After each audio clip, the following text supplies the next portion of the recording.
കേരളത്തിലെ പൊതുജനങ്ങളും മാധ്യമങ്ങളും ഇപ്പോൾ ചർച്ച ചെയ്യുന്നത് ബി.ജെ.പി എത്ര സീറ്റ് ജയിക്കുമെന്നാണ്. കേരളത്തിൽ താമര വിരിയോ? താമര വിരിഞ്ഞു കഴിഞ്ഞല്ലോ. ഈ കഴിഞ്ഞ ഏതാനും മാസങ്ങൾക്ക് മുമ്പ് ബംഗ്ലാദേശിൽ നിരവധിയായിട്ടുള്ള ഹിന്ദു വനിതകളെ ബലാത്സംഗം ചെയ്ത് കൊല ചെയ്ത നിരവധി ആളുകളെ തീയിട്ട് ചുട്ടുകൊന്ന ജമാഅത്തെ ഇസ്ലാമി മതേതരമാണെന്ന് വി.ഡി. സതീശൻ പറയാണ്.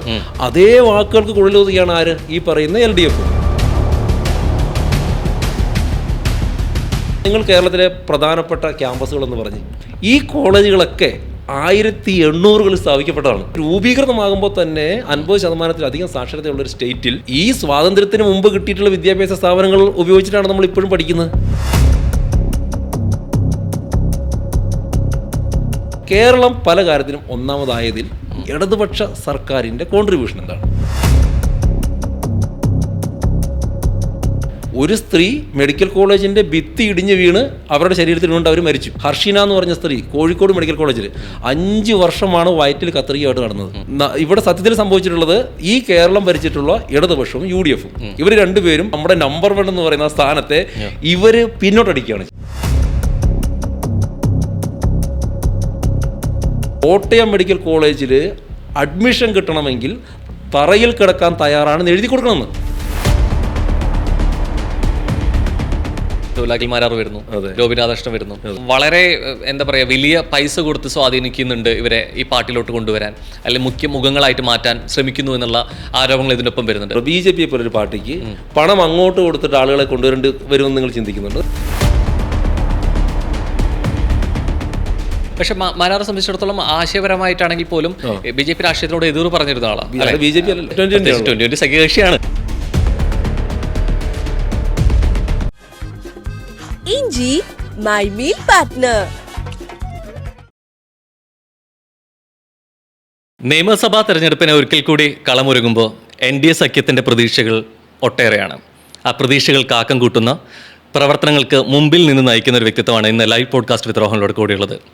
വളരെ ചെറിയ പ്രായത്തിൽ തന്നെ ABPയുടെ ദേശീയ സെക്രട്ടറിയായും ഇന്ന് ഭാരതീയ ജനതാ പാർട്ടിയുടെ സ്റ്റേറ്റ് സെക്രട്ടറി ആയിട്ട് മാറിയൊരു വ്യക്തിത്വം. മാനന്തവാടിയുടെ പോർമുഖത്ത് യുവതാരമായിട്ട് ഈ വ്യക്തിത്വം കൂടി ഉണ്ടാവും എന്നുള്ള വിശേഷങ്ങളോട് തന്നെ കൂടെ ചേരുന്നു P. ശ്യാംരാജ്. നമസ്കാരം. യെസ്, എല്ലാ പ്രാവശ്യവും ഇലക്ഷൻ വരുന്ന സമയത്ത് അതായത് പ്രതിപക്ഷമാണെങ്കിലും ഭരണപക്ഷമാണെന്നുണ്ടെങ്കിലും നിസ്സംശയം പറയുന്നൊരു വാചകമാണ്, തുടക്കം തന്നെ ഇങ്ങനെയായിരിക്കും: കേരളത്തിൽ ഏതൊക്കെ സ്ഥാനാർത്ഥികൾ വിജയിച്ചാലും താമര വിരിയില്ല എന്നുള്ള രീതിയിലേക്കായിരിക്കും പറഞ്ഞു തുടങ്ങുക. ഈ വർഷവും അല്ലേ, അടുത്തൊരു പോർമുഖത്തിന് തയ്യാറാവുമ്പോഴും ഈ വാക്കുകൾ കൃത്യമായിട്ട് നവമാധ്യമങ്ങളിലും മറ്റും വരുന്നുണ്ട് എന്നുള്ളത് തന്നെയാണ്. മുമ്പിലിരിക്കുന്ന സ്റ്റേറ്റ് സെക്രട്ടറിയാണ്. സോ താമര വിരിയോ എന്ന് ചോദിച്ചതിനെ തുടങ്ങട്ടെ. വിരിയോ? ഒരു സംശയമുണ്ട്, താമര വിരിഞ്ഞു കഴിഞ്ഞല്ലോ. അതെ, താമര എത്രയോ മുമ്പ് വിരിഞ്ഞു കഴിഞ്ഞു. നിയമസഭാ തെരഞ്ഞെടുപ്പിൽ നേമത്ത് ഓൾറെഡി ഒ രാജഗോപാൽ വന്നിരുന്നു. പക്ഷെ ഒരിക്കലും നമ്മളിപ്പോഴും പറയാറുണ്ട്, അക്കൗണ്ട് തുറന്നു കിട്ടാനേ വേണ്ടൂ, തുറന്നു കഴിഞ്ഞാൽ അക്കൗണ്ടിന്റെ എണ്ണം കൂടുമെന്നുള്ളത്. സ്വാഭാവികമായിട്ട് 2021 നമുക്ക് 16 തെരഞ്ഞെടുപ്പിൽ നമുക്ക് കിട്ടി. നേമത്ത് ഒ രാജഗോപാൽ വന്നു. പക്ഷെ 21 നേമത്ത് നമുക്ക് വിജയിക്കാനോ തുടരാനോ സാധിച്ചില്ല. സ്വാഭാവികമായിട്ട് അവിടെ വിജയിച്ചത് ഇന്ന് ശിവൻകുട്ടി നമ്മുടെ എഡ്യൂക്കേഷൻ മിനിസ്റ്റർ ആയിട്ട് ഇരിക്കുന്നുണ്ട്. അപ്പം അക്കൗണ്ട് ഒരിക്കൽ തുറന്നിട്ട് പോലും എവിടെയാണത് നഷ്ടപ്പെട്ടതും, അല്ലെങ്കിൽ പിന്നീട് ഒരു താമര വിരിയോ എന്നുള്ളൊരു ചോദ്യചിഹ്നം ഇപ്പോഴും നിൽക്കുന്നതുകൊണ്ടായിരിക്കും. നമ്മളൊരു ഓളം, ഒരു എക്കോ എന്ന് പറഞ്ഞാൽ അത് അതിൻ്റെ ഒരു വട്ടത്തിൽ മാത്രമായിട്ട് നമുക്ക് അതിനെ കൺസിഡർ ചെയ്യാൻ വേണ്ടിയിട്ട് കഴിയില്ല. പല വട്ടങ്ങളാണ്. ആ 2016 ബി.ജെ.പിയുടെ വിജയത്തിന് ശേഷം ഇന്ന് നമ്മളിപ്പോൾ ചർച്ച ചെയ്ത് നിൽക്കുന്നത് എവിടെയാണ് നിൽക്കുന്നത്? ഇന്ന് കേരളത്തിലെ മുഴുവൻ മാധ്യമങ്ങൾ എന്താണ് ചർച്ച ചെയ്യുന്നത്? അതായത് ബി.ജെ.പി എത്ര സീറ്റ് ജയിക്കും എന്നുള്ളതാണല്ലോ കേരളത്തിലെ പൊതുജനങ്ങളും മാധ്യമങ്ങളും ഇപ്പോൾ ചർച്ച ചെയ്യുന്നത്. ബി.ജെ.പി എത്ര സീറ്റ് ജയിക്കും എന്നാണ്. ആ 2016 വിജയത്തിന് ശേഷം ഒരു MP ഉണ്ടായി കേരളത്തിൽ ബി.ജെ.പി. താമര ചിഹ്നത്തിൽ തൃശ്ശൂരിൽ ശ്രീ സുരേഷ് ഗോപി വിജയിച്ചു. എടുത്തു.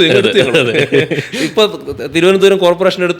തൃശ്ശൂർ മുനിസിപ്പാലിറ്റിയും തൃപ്പൂണിത്തുറ മുനിസിപ്പാലിറ്റിയും പാലക്കാട് മുനിസിപ്പാലിറ്റിയും ഇങ്ങെടുത്തു. അപ്പോൾ അതിൻ്റെ ഒരു കണ്ടിന്യൂഷൻ എന്നുള്ള രീതിയിൽ തീർച്ചയായിട്ടും ഒരു സംശയം വേണ്ട, ഈ തെരഞ്ഞെടുപ്പിലും ഒരുപാട് പൂക്കൾ, താമരകൾ വിരിയും എന്നാണോ, കുറേയും കൂടി വോട്ടിന്റെ ശതമാനം കൂടുമെന്നാണോ ആധികാരികമായിട്ട് പറയാൻ പറ്റുക? രണ്ടും സംഭവിക്കും. വലിയൊരു മാറ്റം ബി.ജെ.പിക്ക് ഉണ്ടാവും. വലിയ മാറ്റമുണ്ട്. അത് വോട്ട് ഷെയർ കൂടും, സീറ്റിന്റെ കാര്യത്തിലും വലിയൊരു വർധനവ് ഉണ്ടാവും.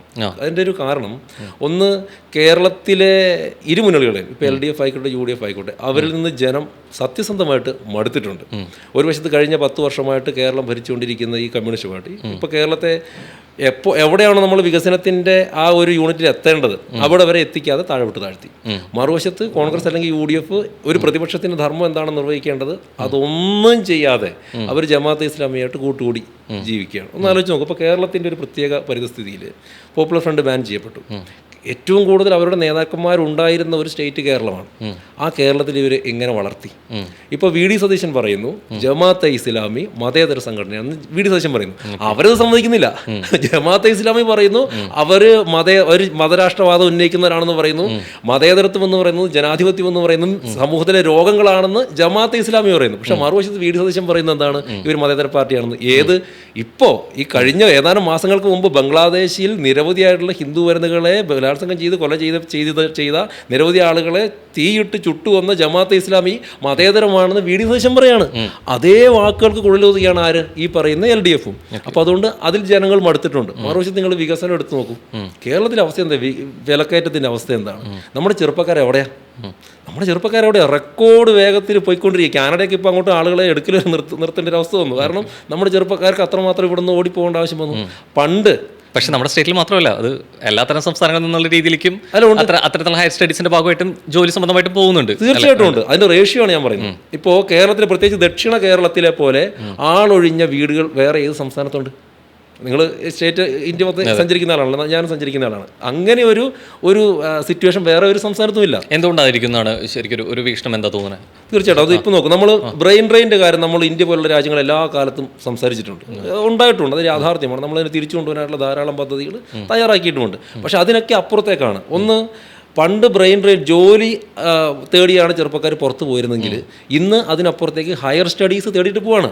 അതായത് നിങ്ങൾ കേരളത്തിലെ പ്രധാനപ്പെട്ട ക്യാമ്പസുകൾ എന്ന് പറഞ്ഞ് ബ്രണ്ണൻ കോളേജ്, മുഖ്യമന്ത്രി പഠിച്ച ബ്രണ്ണൻ കോളേജ്, നമ്മളിപ്പോൾ ഇരിക്കുന്ന എറണാകുളത്തെ മഹാരാജാസ് കോളേജ്, കേരളവർമ്മ തൃശ്ശൂരിലെ കോളേജ്, CMS യൂണിവേഴ്സിറ്റി കോളേജ്, ഈ കോളേജുകളൊക്കെ 1800-കളിൽ സ്ഥാപിക്കപ്പെട്ടതാണ്.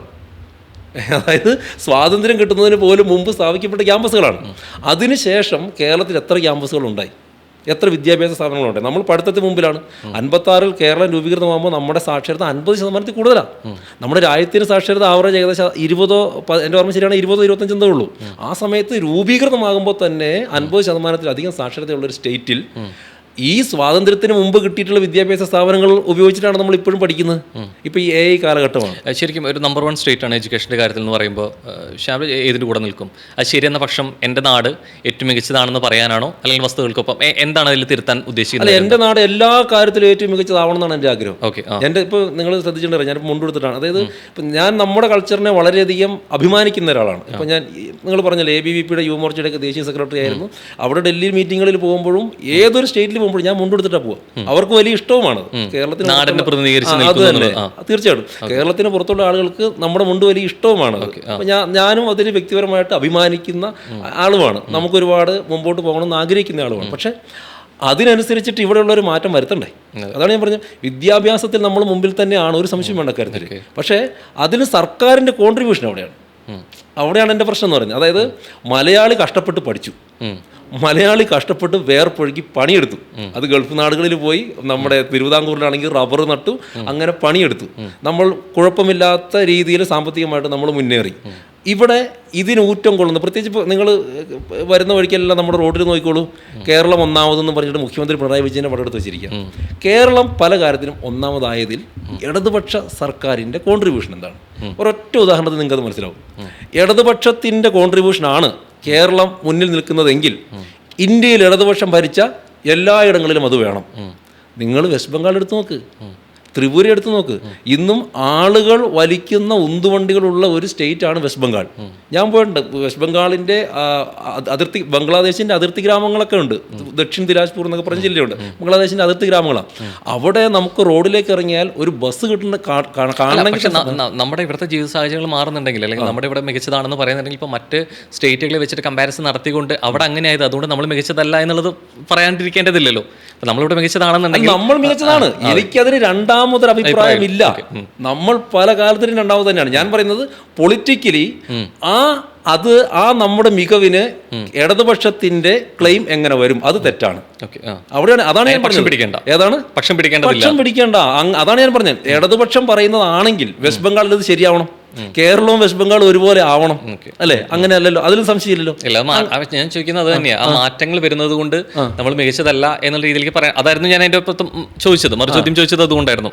നമ്മൾ പറഞ്ഞു തുടങ്ങിയത് നമ്മുടെ ഇവിടെ നമ്മുടെ നാട് നമ്പർ 1 സ്റ്റേറ്റ് ആണ് എന്നുള്ളത് പലപ്പോഴും അവകാശപ്പെടുമ്പോഴും ഗോഡ്സ് ഓൺ കൺട്രി നമ്മുടെ മികച്ചതാണെന്ന് പറയുമ്പോഴും അത് ചിലപ്പോൾ അത് അങ്ങനെയല്ല എന്നുള്ളത് ചില പോയിന്റ്സ് കൊണ്ട് നമ്മൾ പറയാറുണ്ട്. സോ അത് തിരുത്താൻ തയ്യാറാണോ, അല്ലെങ്കിൽ അത് തിരുത്താൻ എന്തുകൊണ്ടാണ് ഊന്നൽ നൽകുന്നതെന്നാണ് ഞാൻ ചോദിച്ചത്.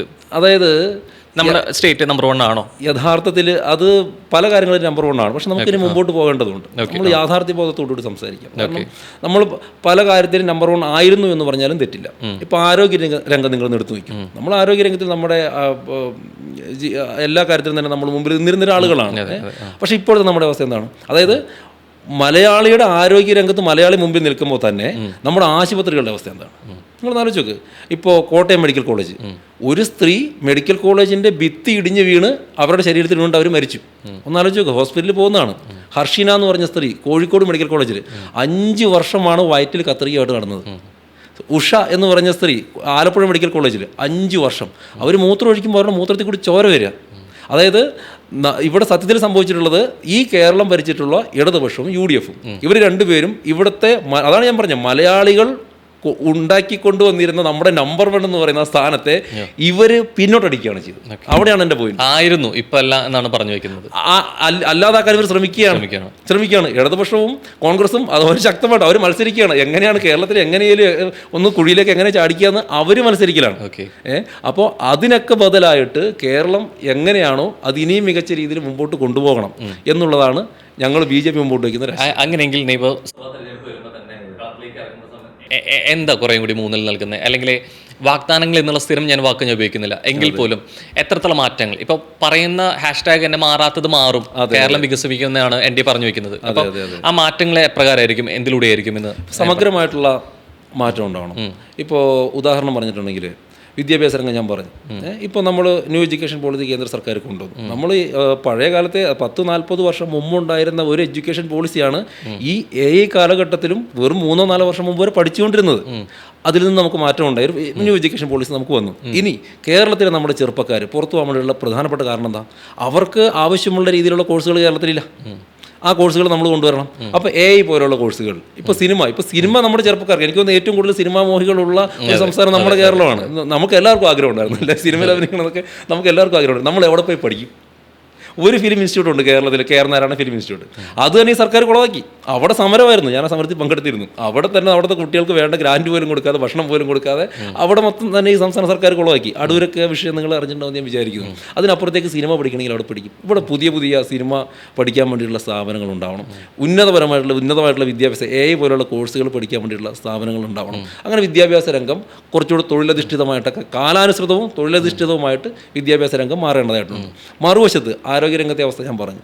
ആരോഗ്യരംഗം തകർന്നിരിക്കുക. ആശുപത്രികളിൽ പോയി കഴിഞ്ഞാൽ അവിടെ നിങ്ങൾക്കറിയോ, കോട്ടയം മെഡിക്കൽ കോളേജിൽ അഡ്മിഷൻ കിട്ടണമെങ്കിൽ തറയിൽ കിടക്കാൻ തയ്യാറാണെന്ന് എഴുതി കൊടുക്കണമെന്ന്. നമ്മൾ നമ്പർ 1 കുറിച്ച് പറഞ്ഞുകൊണ്ടിരിക്കുകയാണ്. നമ്പർ 1 നമ്മളായിരുന്നു. അതാണ് ഞാൻ ആയിരുന്നു എന്ന് പറഞ്ഞതും ഇനി ആവണം എന്ന് പറയാനുള്ളൊരു കാരണം അതാണ്. തറയിൽ എന്നാലോചിച്ച് നോക്ക്, കേരളം പോലൊരു സംസ്ഥാനത്ത് ഒരു മെഡിക്കൽ കോളേജിൽ അഡ്മിഷൻ കിട്ടണമെങ്കിൽ തറയിൽ കിടക്കാൻ തയ്യാറാണെന്ന് നമ്മൾ എഴുതി വെക്കണം. എന്നിട്ട് വീണ ജോർജ് എന്താ പറയുന്നത്? അവർ ക്ലെയിം ചെയ്യുന്നത് എന്താ? നിങ്ങൾ എയർപോർട്ട് റൂട്ടിൽ നിന്ന് പോയി നോക്കി, കേരളം ആരോഗ്യത്തിൽ 1-ാം നമ്പർ എന്ന് പറഞ്ഞ് പിണറായി വിജയൻ്റെ വലിയ ഫ്ലെക്സൊക്കെ കാണാം. ആ ഫ്ലെക്സ് വെക്കാനുള്ള പണം ഈ പാവപ്പെട്ട രോഗികൾക്ക് കൊടുത്താൽ മതി അല്ലേ? അപ്പോൾ അതുപോലും ചെയ്യാതിരിക്കുമ്പോഴത്തേക്ക് അതിന് ആ രംഗത്തിന് മാറ്റം ഉണ്ടാവണം. മൂന്നാമത്, ഞാനിപ്പോൾ മാനന്തവാടിയിലാണ് മത്സരിക്കാൻ വേണ്ടിയിട്ട് പോകുന്നത്. അവിടത്തേക്ക് ജനങ്ങളുടെ അവസ്ഥ എന്ന് പറഞ്ഞാൽ, പ്രത്യേകിച്ച് ട്രൈബൽ കമ്മ്യൂണിറ്റിയിലൊക്കെ പെട്ട ജനങ്ങളുടെ അവസ്ഥ. ഇപ്പോൾ കേരളത്തിൽ ട്രൈബൽ പോപ്പുലേഷൻ എന്ന് പറയുന്നത് വെറും 5%, 5 ലക്ഷമാണ്. 5 ലക്ഷമേ ഉള്ളൂ. 1.5% ഏകദേശം 5 ലക്ഷമേ ഉള്ളൂ.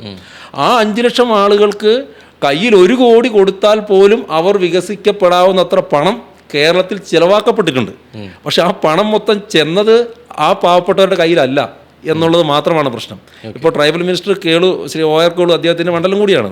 കഴിഞ്ഞ 10 വർഷത്തിനകത്ത് 500 കോടിയാണ് SC/ST വിഭാഗങ്ങൾക്കുള്ള ഫണ്ട് വെട്ടിക്കുറച്ചത്.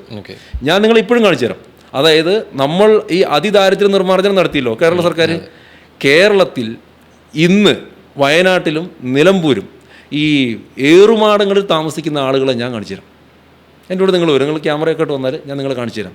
ഇവിടെ പ്രശ്നം എന്ന് വെച്ചാൽ, ഇപ്പോൾ നമ്മളൊക്കെ പുറത്ത്, ഇപ്പോൾ കൊച്ചി സിറ്റിയിൽ താമസിക്കുന്ന ഒരാൾക്ക് ഏറുമാടം എന്ന് പറയുന്ന കൗതുകമാണ്. നമുക്കൊരു ടൂറിസ്റ്റ് സ്പോട്ടാണ്. പക്ഷെ അവിടെ ജീവിക്കുന്ന ഒരാളുടെ ഒരു കാര്യം ഒന്ന് ആലോചിച്ച് നോക്ക്. നമ്മൾ പുറത്തുനിന്ന് സാധനങ്ങളുമായിട്ട് മേടിച്ചിട്ട് വരുന്നു, എന്നിട്ട് വലിയ ഏണി വഴിയോ അല്ലെങ്കിൽ മറ്റെന്തെങ്കിലും ഉപയോഗിച്ച് നമ്മൾ വീടിൻ്റെ മേലെ കയറി കിടക്കുന്നു. രാത്രി ഒരു പക്ഷേ ആന വന്ന് താഴെ വന്നിട്ട് ചിഹ്നം വിളിക്കുന്നു, മറ്റ് ജീവികൾ, പന്നി പോലെയുള്ള ജീവികൾ വരുന്നു. അവർക്കൊന്ന് അവരുടെ മലമൂത്ര വിസർജനം ചെയ്യണമെങ്കിൽ എന്ത് ചെയ്യും? ഞാൻ ഈ മാനന്തവാടിയെ കുറിച്ച് സംസാരിച്ചുകൊണ്ട് ചോദിക്കുക, എന്തുകൊണ്ട് മാനന്തവാടി? കാരണം തൊഴിൽപുഴക്കാരനാണ്, ഇവിടുത്തെ കുറച്ചുകൂടി സജീവ രാഷ്ട്രീയത്തിൽ ഇവിടെ നിന്നിരുന്ന ഒരാളാണ്. സ്റ്റേറ്റ് സെക്രട്ടറി ആകുമ്പോൾ എല്ലാവർക്കും സ്വീകാര്യമാണെങ്കിൽ പോലും ഇവിടുത്തെ രാഷ്ട്രീയം, ഇവിടുത്തെ പ്രവർത്തകർ ഇപ്പൊ മാനന്തവാടിയിലോട്ട് പോകുമ്പോൾ സ്റ്റേറ്റ് സെക്രട്ടറി എന്നതിൽ അപ്പുറത്തേക്ക് അവരുടെ കാൻഡിഡേറ്റ് ആയിട്ട് നിൽക്കുമ്പോൾ അവർ കുറേ കൂടി പരിചയപ്പെടുത്തേണ്ട ആവശ്യകതയുണ്ട് അല്ലെ, കുറച്ചുകൂടി പരിചിതമാവേണ്ടതുണ്ട്. കാരണം പ്രത്യേകിച്ച് അതിനപ്പുറത്ത് നിൽക്കുന്ന സിറ്റിംഗ് MLA ആണ്, മിനിസ്റ്റർ കൂടിയാണ്, കേള് മിനിസ്റ്റർ കൂടിയാണ്. അപ്പം നമുക്ക് അവിടെയും കൂടി കുറേയും കൂടി ഇത് ഈ ദിവസങ്ങൾക്കുള്ളിൽ കുറെ കൂടി ശ്രമകരമായിട്ടുള്ള പ്രവർത്തനം നടക്കേണ്ടിയിരിക്കുന്നു. കുറച്ചുകൂടി സ്വാധീനമുള്ള മണ്ഡലമായിട്ട് പോലും എന്തുകൊണ്ട് മാനന്തവാടിയിലോട്ട് മാറി? അതിനൊരു ഉത്തരം എന്തായിരിക്കും? ഒന്ന്, അത് നമ്മൾ പൊളിറ്റിക്സ് എന്ന് പറഞ്ഞാൽ വെറുതെ ഒരു മീഡിയയിൽ മിന്നിമറിയുന്ന ഒരു ഗ്ലാമർ പരിവേഷം മാത്രമല്ല. ഞാൻ പൊതുപ്രവർത്തന രംഗത്തേക്ക് ഇറങ്ങിയത് ജനങ്ങൾക്ക് കുറച്ചുകൂടി കാര്യങ്ങൾ ചെയ്തു കൊടുക്കണം എന്നുള്ള ഉദ്ദേശത്തോടെ തന്നെയാണ്. അപ്പോൾ അതെന്ന് വെച്ചാൽ തൊടുപുഴയിൽ അതിനുള്ള സാഹചര്യം ഇല്ല എന്നതിന് അർത്ഥമില്ല. അപ്പോൾ അത്തരത്തിലുള്ള കുറേ കൂടെ കാര്യങ്ങൾ ചെയ്യാൻ വേണ്ടിയിട്ട് പറ്റുന്നതും അതോടൊപ്പം തന്നെ ഇത്തവണ പാർട്ടിനോട് അവിടെ മത്സരിക്കാൻ വേണ്ടിയിട്ട് ആവശ്യപ്പെട്ടു. എവിടെ മത്സരിക്കും? എന്നോട് നാളെ തൊടുപുഴ മാറിയിട്ട് നാളെ കൊടുങ്ങല്ലൂർ മത്സരിക്കാൻ പറഞ്ഞാൽ അവിടെ മത്സരിക്കും. അപ്പോൾ എന്താണ് പാർട്ടി എന്നെ കൊണ്ട് ആ മണ്ഡലത്തിൽ ഗുണമുണ്ടാവും എന്ന് പാർട്ടി ചിന്തിച്ചു. ആ പാർട്ടിക്ക് ഗുണമുണ്ടാവും, പാർട്ടിക്കും ജനങ്ങൾക്കും ഗുണമുണ്ടാവും ചിന്തിച്ചു, അവിടെ എന്നെ പ്ലേസ് ചെയ്തു. നാളെ മറ്റൊരിടത്തേക്ക് പോകാൻ പറഞ്ഞാൽ മറ്റൊരിടത്തേക്ക് പോകും. അത് മാത്രമാണ് വളരെ ലളിതം. പൊതുവേ നമ്മൾ തുടക്കത്തിൽ ഞാൻ പറഞ്ഞത് ആ വാക്ക് ഉപയോഗിച്ചുകൊണ്ടാണ്. നമ്മൾ 21 ഓൾറെഡി ഉണ്ടായിരുന്നു, നമുക്ക് ഇവിടെ MLA ഉണ്ടായിരുന്നു രാജഗോപാലിലൂടെ. പിന്നീട് അവിടെ നിന്ന് 21 ഇലക്ഷനിൽ വന്നപ്പോൾ ഉണ്ടായിരുന്നില്ല, 16 നമുക്ക് സീറ്റ് കിട്ടിയത്. അപ്പൊ വീണ്ടും നമുക്ക് മാക്സിമം സീറ്റ് കിട്ടുക, നമുക്ക് സാധ്യതകൾ ഉള്ള അല്ലെങ്കിൽ പ്രത്യേകിച്ച് BJPയുടെ A ക്ലാസ് മണ്ഡലങ്ങൾ പോലുള്ള വട്ടിയൂർക്കാവ്, നേമം പോലെയുള്ളടത്ത് കുറേയും കൂടിയും സാധ്യതയുള്ള മണ്ഡലങ്ങളിലെ കുറച്ചും കൂടിയും എന്താ പറയാ മുൻനിരയിൽ നിൽക്കുന്ന നേതാക്കന്മാർ സ്ഥാനാർത്ഥിയായിട്ട് മാറുന്ന കാഴ്ചകൾ നമ്മൾ കണ്ടുകൊണ്ടിരിക്കുന്ന കൂടിയാണ്. സ്റ്റേറ്റ് സെക്രട്ടറി ആയിട്ട് ഇത്രത്തോളം പ്രവർത്തന പരിചയമുള്ള ഒരു വ്യക്തിത്വം നിൽക്കുമ്പോൾ സാധ്യത കൂടി ഇതിൽ കണക്കാക്കിയിട്ടുണ്ട്. ഇവിടെ മാനന്തവാടിയിൽ ഒരു വിജയ സാധ്യത കണക്കാക്കിയിട്ട് കൂടിയിട്ടായിരുന്നു ഒരു ഇത്രയും പരിചിതമായിട്ടൊരു മുഖത്തെ അവിടെ നിർത്താൻ കാരണം? തീർച്ചയായിട്ടും. നോക്കൂ, A ക്ലാസ് മണ്ഡലങ്ങൾ എങ്ങനെയാണ് ഉണ്ടാവുന്നത്? നമ്മൾ തുടക്കത്തിൽ നമ്മൾ തന്നെ പറഞ്ഞു തന്ന പോയിന്റ് BJP വളർന്നു എന്നുള്ളതാണ്. ഈ വളർന്നു എന്ന് പറയുന്നതിന് മുമ്പ് വളർച്ചയുടെ ഒരു കാലഘട്ടമുണ്ട്. വളർച്ചയുടെ കാലഘട്ടത്തിന് മുമ്പ് ഒരു സ്റ്റാർട്ടിംഗ് പോയിന്റ് ഉണ്ട്. ആ സ്റ്റാർട്ടിംഗ് പോയിന്റിൽ 140 മണ്ഡലങ്ങൾ ഒരുപോലെയായിരുന്നു, 20 ലോക്സഭാ മണ്ഡലങ്ങൾ ഒരുപോലെയായിരുന്നു, ഏകദേശം 25,000-ഓളം വരുന്ന. വളരെ ലളിതമായിട്ട് പറയാൻ പറ്റും, ആ 140 മണ്ഡലങ്ങളും ഒരേപോലെ ആയിരുന്നിടത്ത് നിന്ന് ഒരുപക്ഷെ BJP പറയുന്ന രാഷ്ട്രീയം പോലും ചെവി കൊള്ളാൻ തയ്യാറാതിരുന്നിടത്ത് നിന്ന് ഇപ്പൊ 2026 സംസാരിക്കുമ്പോൾ എത്ര മണ്ഡലങ്ങളിലെ അത് മാറ്റം സംഭവിച്ചിട്ടുണ്ടെന്ന് എടുത്തു പറയാൻ പറ്റും? ഒരെണ്ണം. ആ മാറ്റം പ്രകടമാണ് ഇത്തരം മണ്ഡലങ്ങളിൽ നിന്ന്. മുഴുവൻ പ്രകടമാണ്, മുഴുവൻ മണ്ഡലങ്ങളിലും പ്രകടമാണ്. അപ്പൊ എന്തുകൊണ്ടാണ് 140 മണ്ഡലങ്ങൾ A ക്ലാസ് മണ്ഡലങ്ങളായി മാറാത്തത്? എന്തുകൊണ്ടാണ് മുഴുവൻ മണ്ഡലങ്ങളിൽ ആ മാറ്റം സംഭവിച്ചിട്ടുണ്ട്? മാറ്റവും A ക്ലാസും രണ്ടാണ്. ഒരു മണ്ഡലം A ക്ലാസ് ആവുന്നത് എങ്ങനെയാണ്? അല്ല, പല മാനദണ്ഡങ്ങൾ വെച്ചിട്ട് അവിടുത്തെ പല അതിന്റെ പാരാമീറ്ററുകൾ ഉപയോഗിച്ചിട്ട് വോട്ട് കയറുന്നതനുസരിച്ചിട്ടാണ് മാനദണ്ഡങ്ങൾ മാറുന്നത്. ഒരു ഉദാഹരണം ഞാൻ പറഞ്ഞുതരാം. ഇപ്പൊ തൃശ്ശൂർ 2024 BJP ജയിച്ചു. അതിന് മുമ്പുള്ള തൃശ്ശൂരുണ്ട്, ആ സമയത്ത് അത് A ക്ലാസ് ആയിരുന്നില്ല. പക്ഷേ എന്താ ചോദിക്കാൻ കാരണം വെച്ച് കഴിഞ്ഞാൽ അതിന് മുമ്പ് ആയിരുന്നില്ല തൃശ്ശൂർ എടുക്കും എന്നുള്ളത്. പരിഹാസ രൂപേനയും ട്രോൾ രൂപേനയും ഒക്കെ സുരേഷ് ഗോപി നേരിടേണ്ടി വന്നിട്ടുണ്ട്. അവസാനം അതേ തൃശ്ശൂർ എടുത്തു. പക്ഷെ ഇതിന് മുമ്പ് ഇതേ രീതിയിൽ പരിഹാസം കേട്ടിരുന്ന അല്ലെങ്കിൽ A ക്ലാസ് മണ്ഡലം എന്ന് പറയുന്ന നിയമത്ത് വിജയിച്ചു കഴിഞ്ഞിട്ട് അടുത്ത ഇലക്ഷനിൽ വന്ന സമയത്ത് നിലനിർത്താൻ പറ്റുകയും ചെയ്തില്ല. അപ്പൊ ഇത് മുൻപോട്ടാണ് പോകുന്നത്. കുറെ കൂടി A ക്ലാസ് മണ്ഡലം എന്നുള്ള വാക്ക് മാറ്റി നിർത്തുകയാണെങ്കിൽ കുറെ പേരിലേക്ക് BJP രാഷ്ട്രീയം എത്തുന്നു, സ്വീകാര്യത കിട്ടുന്നു എന്ന് പറഞ്ഞാൽ അടുത്ത വർഷവും അത് നിലനിർത്താൻ പറ്റണമായിരുന്നു. അത് ഉണ്ടാവും ചെയ്തില്ല. അപ്പൊ അത് എവിടെയാണത് ശരിക്കും അതെന്താ അറിയോ? ഇപ്പോൾ ഒരു വിദ്യാർത്ഥി നന്നായിട്ട് പഠിക്കുന്ന വിദ്യാർത്ഥിയാണോ എന്ന് നമ്മൾ അടയാളപ്പെടുത്തുന്നത്, ഇപ്പോൾ സയൻസിന് ഒരു 90 മാർക്ക് കിട്ടി, മാത്സിന് 80 വിചാരിക്കുക. അടുത്ത പരീക്ഷയ്ക്ക് മാത്സിന് 90 കിട്ടി, സയൻസിന് 80 എന്ന് ആ മാർക്കിലെ ഏറ്റക്കുറിച്ചിലുകൾ ഉണ്ടാവാം. പക്ഷെ അവൻ്റെ ടോട്ടൽ പെർഫോമൻസിൽ എങ്ങനെയാണ് എന്നുള്ളതനുസരിച്ചിട്ടാണ് അവൻ മിടുക്കനായ കുട്ടിയാണോ അല്ലയോ നമ്മൾ നിശ്ചയിക്കുക ആണല്ലോ. ആ 2021 അവിടെ BJPക്ക് ആ ഒരു മണ്ഡലം പോയി എന്ന് പറയുന്നത് ശരിയാണ്. പക്ഷെ നിലവിലെ സ്റ്റാറ്റസ് എന്താണ്? അതാണ് ഞാൻ പറയുന്നത്. അതായത് ഒരു നിയമസഭയിൽ ഒരു സീറ്റ് പോയി എന്നുള്ളത് യാഥാർത്ഥ്യം നിൽക്കുമ്പോൾ തന്നെ തൊട്ടടുത്ത ലോക്സഭയിൽ എന്താ സംഭവിച്ചത്? ഒരു ലോക്സഭാ സീറ്റ് കിട്ടി. 7-ൽ 6 നിയമസഭാ മണ്ഡലങ്ങളിൽ നമ്മൾ ആ സമയത്ത് തൃശ്ശൂർ തന്നെ ഒന്നാമത് വന്നു, മറ്റു പലയിടത്തും ആറ്റിങ്ങലും തിരുവനന്തപുരത്തും ഒന്നാമത് വന്നു. അത് വലിയ 11ഓളം വരുന്ന നിയമസഭാ മണ്ഡലങ്ങൾ നമ്മൾ ഒന്നാമത് വന്നു. 30ഓളം നിയമസഭാ മണ്ഡലങ്ങളിൽ 1ഉം 2ഉമായിട്ട് നമ്മൾ വന്നു. വലിയൊരു ഡ്രാസ്റ്റിക് ചേഞ്ച് ആ സമയത്തുണ്ടായി. അതിൻ്റെ ഒരു മാറ്റം തന്നെയാണ് തിരുവനന്തപുരം കോർപ്പറേഷൻ കിട്ടി. അതായത് കേരളത്തിൻ്റെ ക്യാപിറ്റൽ ഭരിക്കുന്നത് BJP ആണ്. വലിയ ചേഞ്ചാണ്. ആ ചേഞ്ച് തീർച്ചയായിട്ടും ഒരു സംശയം വേണ്ട ഇവിടെ ഉണ്ടാവും. അതാണ് ഞാൻ പറഞ്ഞത്. മൊത്തത്തിൽ അതായത് കേരളമാകെ ചർച്ച ചെയ്യുന്ന സമയത്ത് നിങ്ങൾ പറഞ്ഞ പോലെ തന്നെ ഇപ്പോൾ പ്രത്യേകിച്ച് ഇടതുപക്ഷത്തിൻ്റെയും ഈ തീവ്ര ഇസ്ലാമിക സംഘടനകളും ഇവിടെ BJP വരരുത് എന്നുള്ളത് അവരുടെ ഒരു ആഗ്രഹമായിരുന്നു. കാരണം ഇവിടെ വന്നിട്ടുണ്ടെങ്കിൽ BJP വന്നാൽ എന്താ സംഭവിക്കുക? ഇപ്പോൾ പോപ്പുലർ ഫ്രണ്ട് ബാൻ ചെയ്യപ്പെട്ടു, കാശ്മീർ ഇപ്പോൾ നമ്മുടെ രാജ്യത്തിൻ്റെ ഭാഗമായിട്ട് മാറി, അതിൻ്റെ പ്രത്യേക പദവിയൊക്കെ മാറി, ഇപ്പോൾ നമ്മുടെ രാജ്യത്തിൻ്റെ ഭാഗം തന്നെയാണ് കാശ്മീർ. അവിടുത്തെ തീവ്രവാദ പ്രവർത്തനങ്ങളും അല്ലെങ്കിൽ വിഘടനവാദങ്ങളും വലിയ രീതിയിൽ കുറഞ്ഞു. ഇന്ന് ഈ രാജ്യത്ത് നിങ്ങൾ ആലോചിച്ച് നോക്കുന്നു, ഒരു 15 വർഷം മുമ്പ് ഡൽഹി സ്ഫോടനം, മുംബൈ സ്ഫോടനം, ഹൈദരാബാദ് സ്ഫോടനം, കോയമ്പത്തൂർ, ബാംഗ്ലൂർ, ഇതെല്ലാം കേൾക്കുമായിരുന്നു. ഈ അടുത്ത കാലത്ത് നിങ്ങൾ എവിടെ കേട്ടു?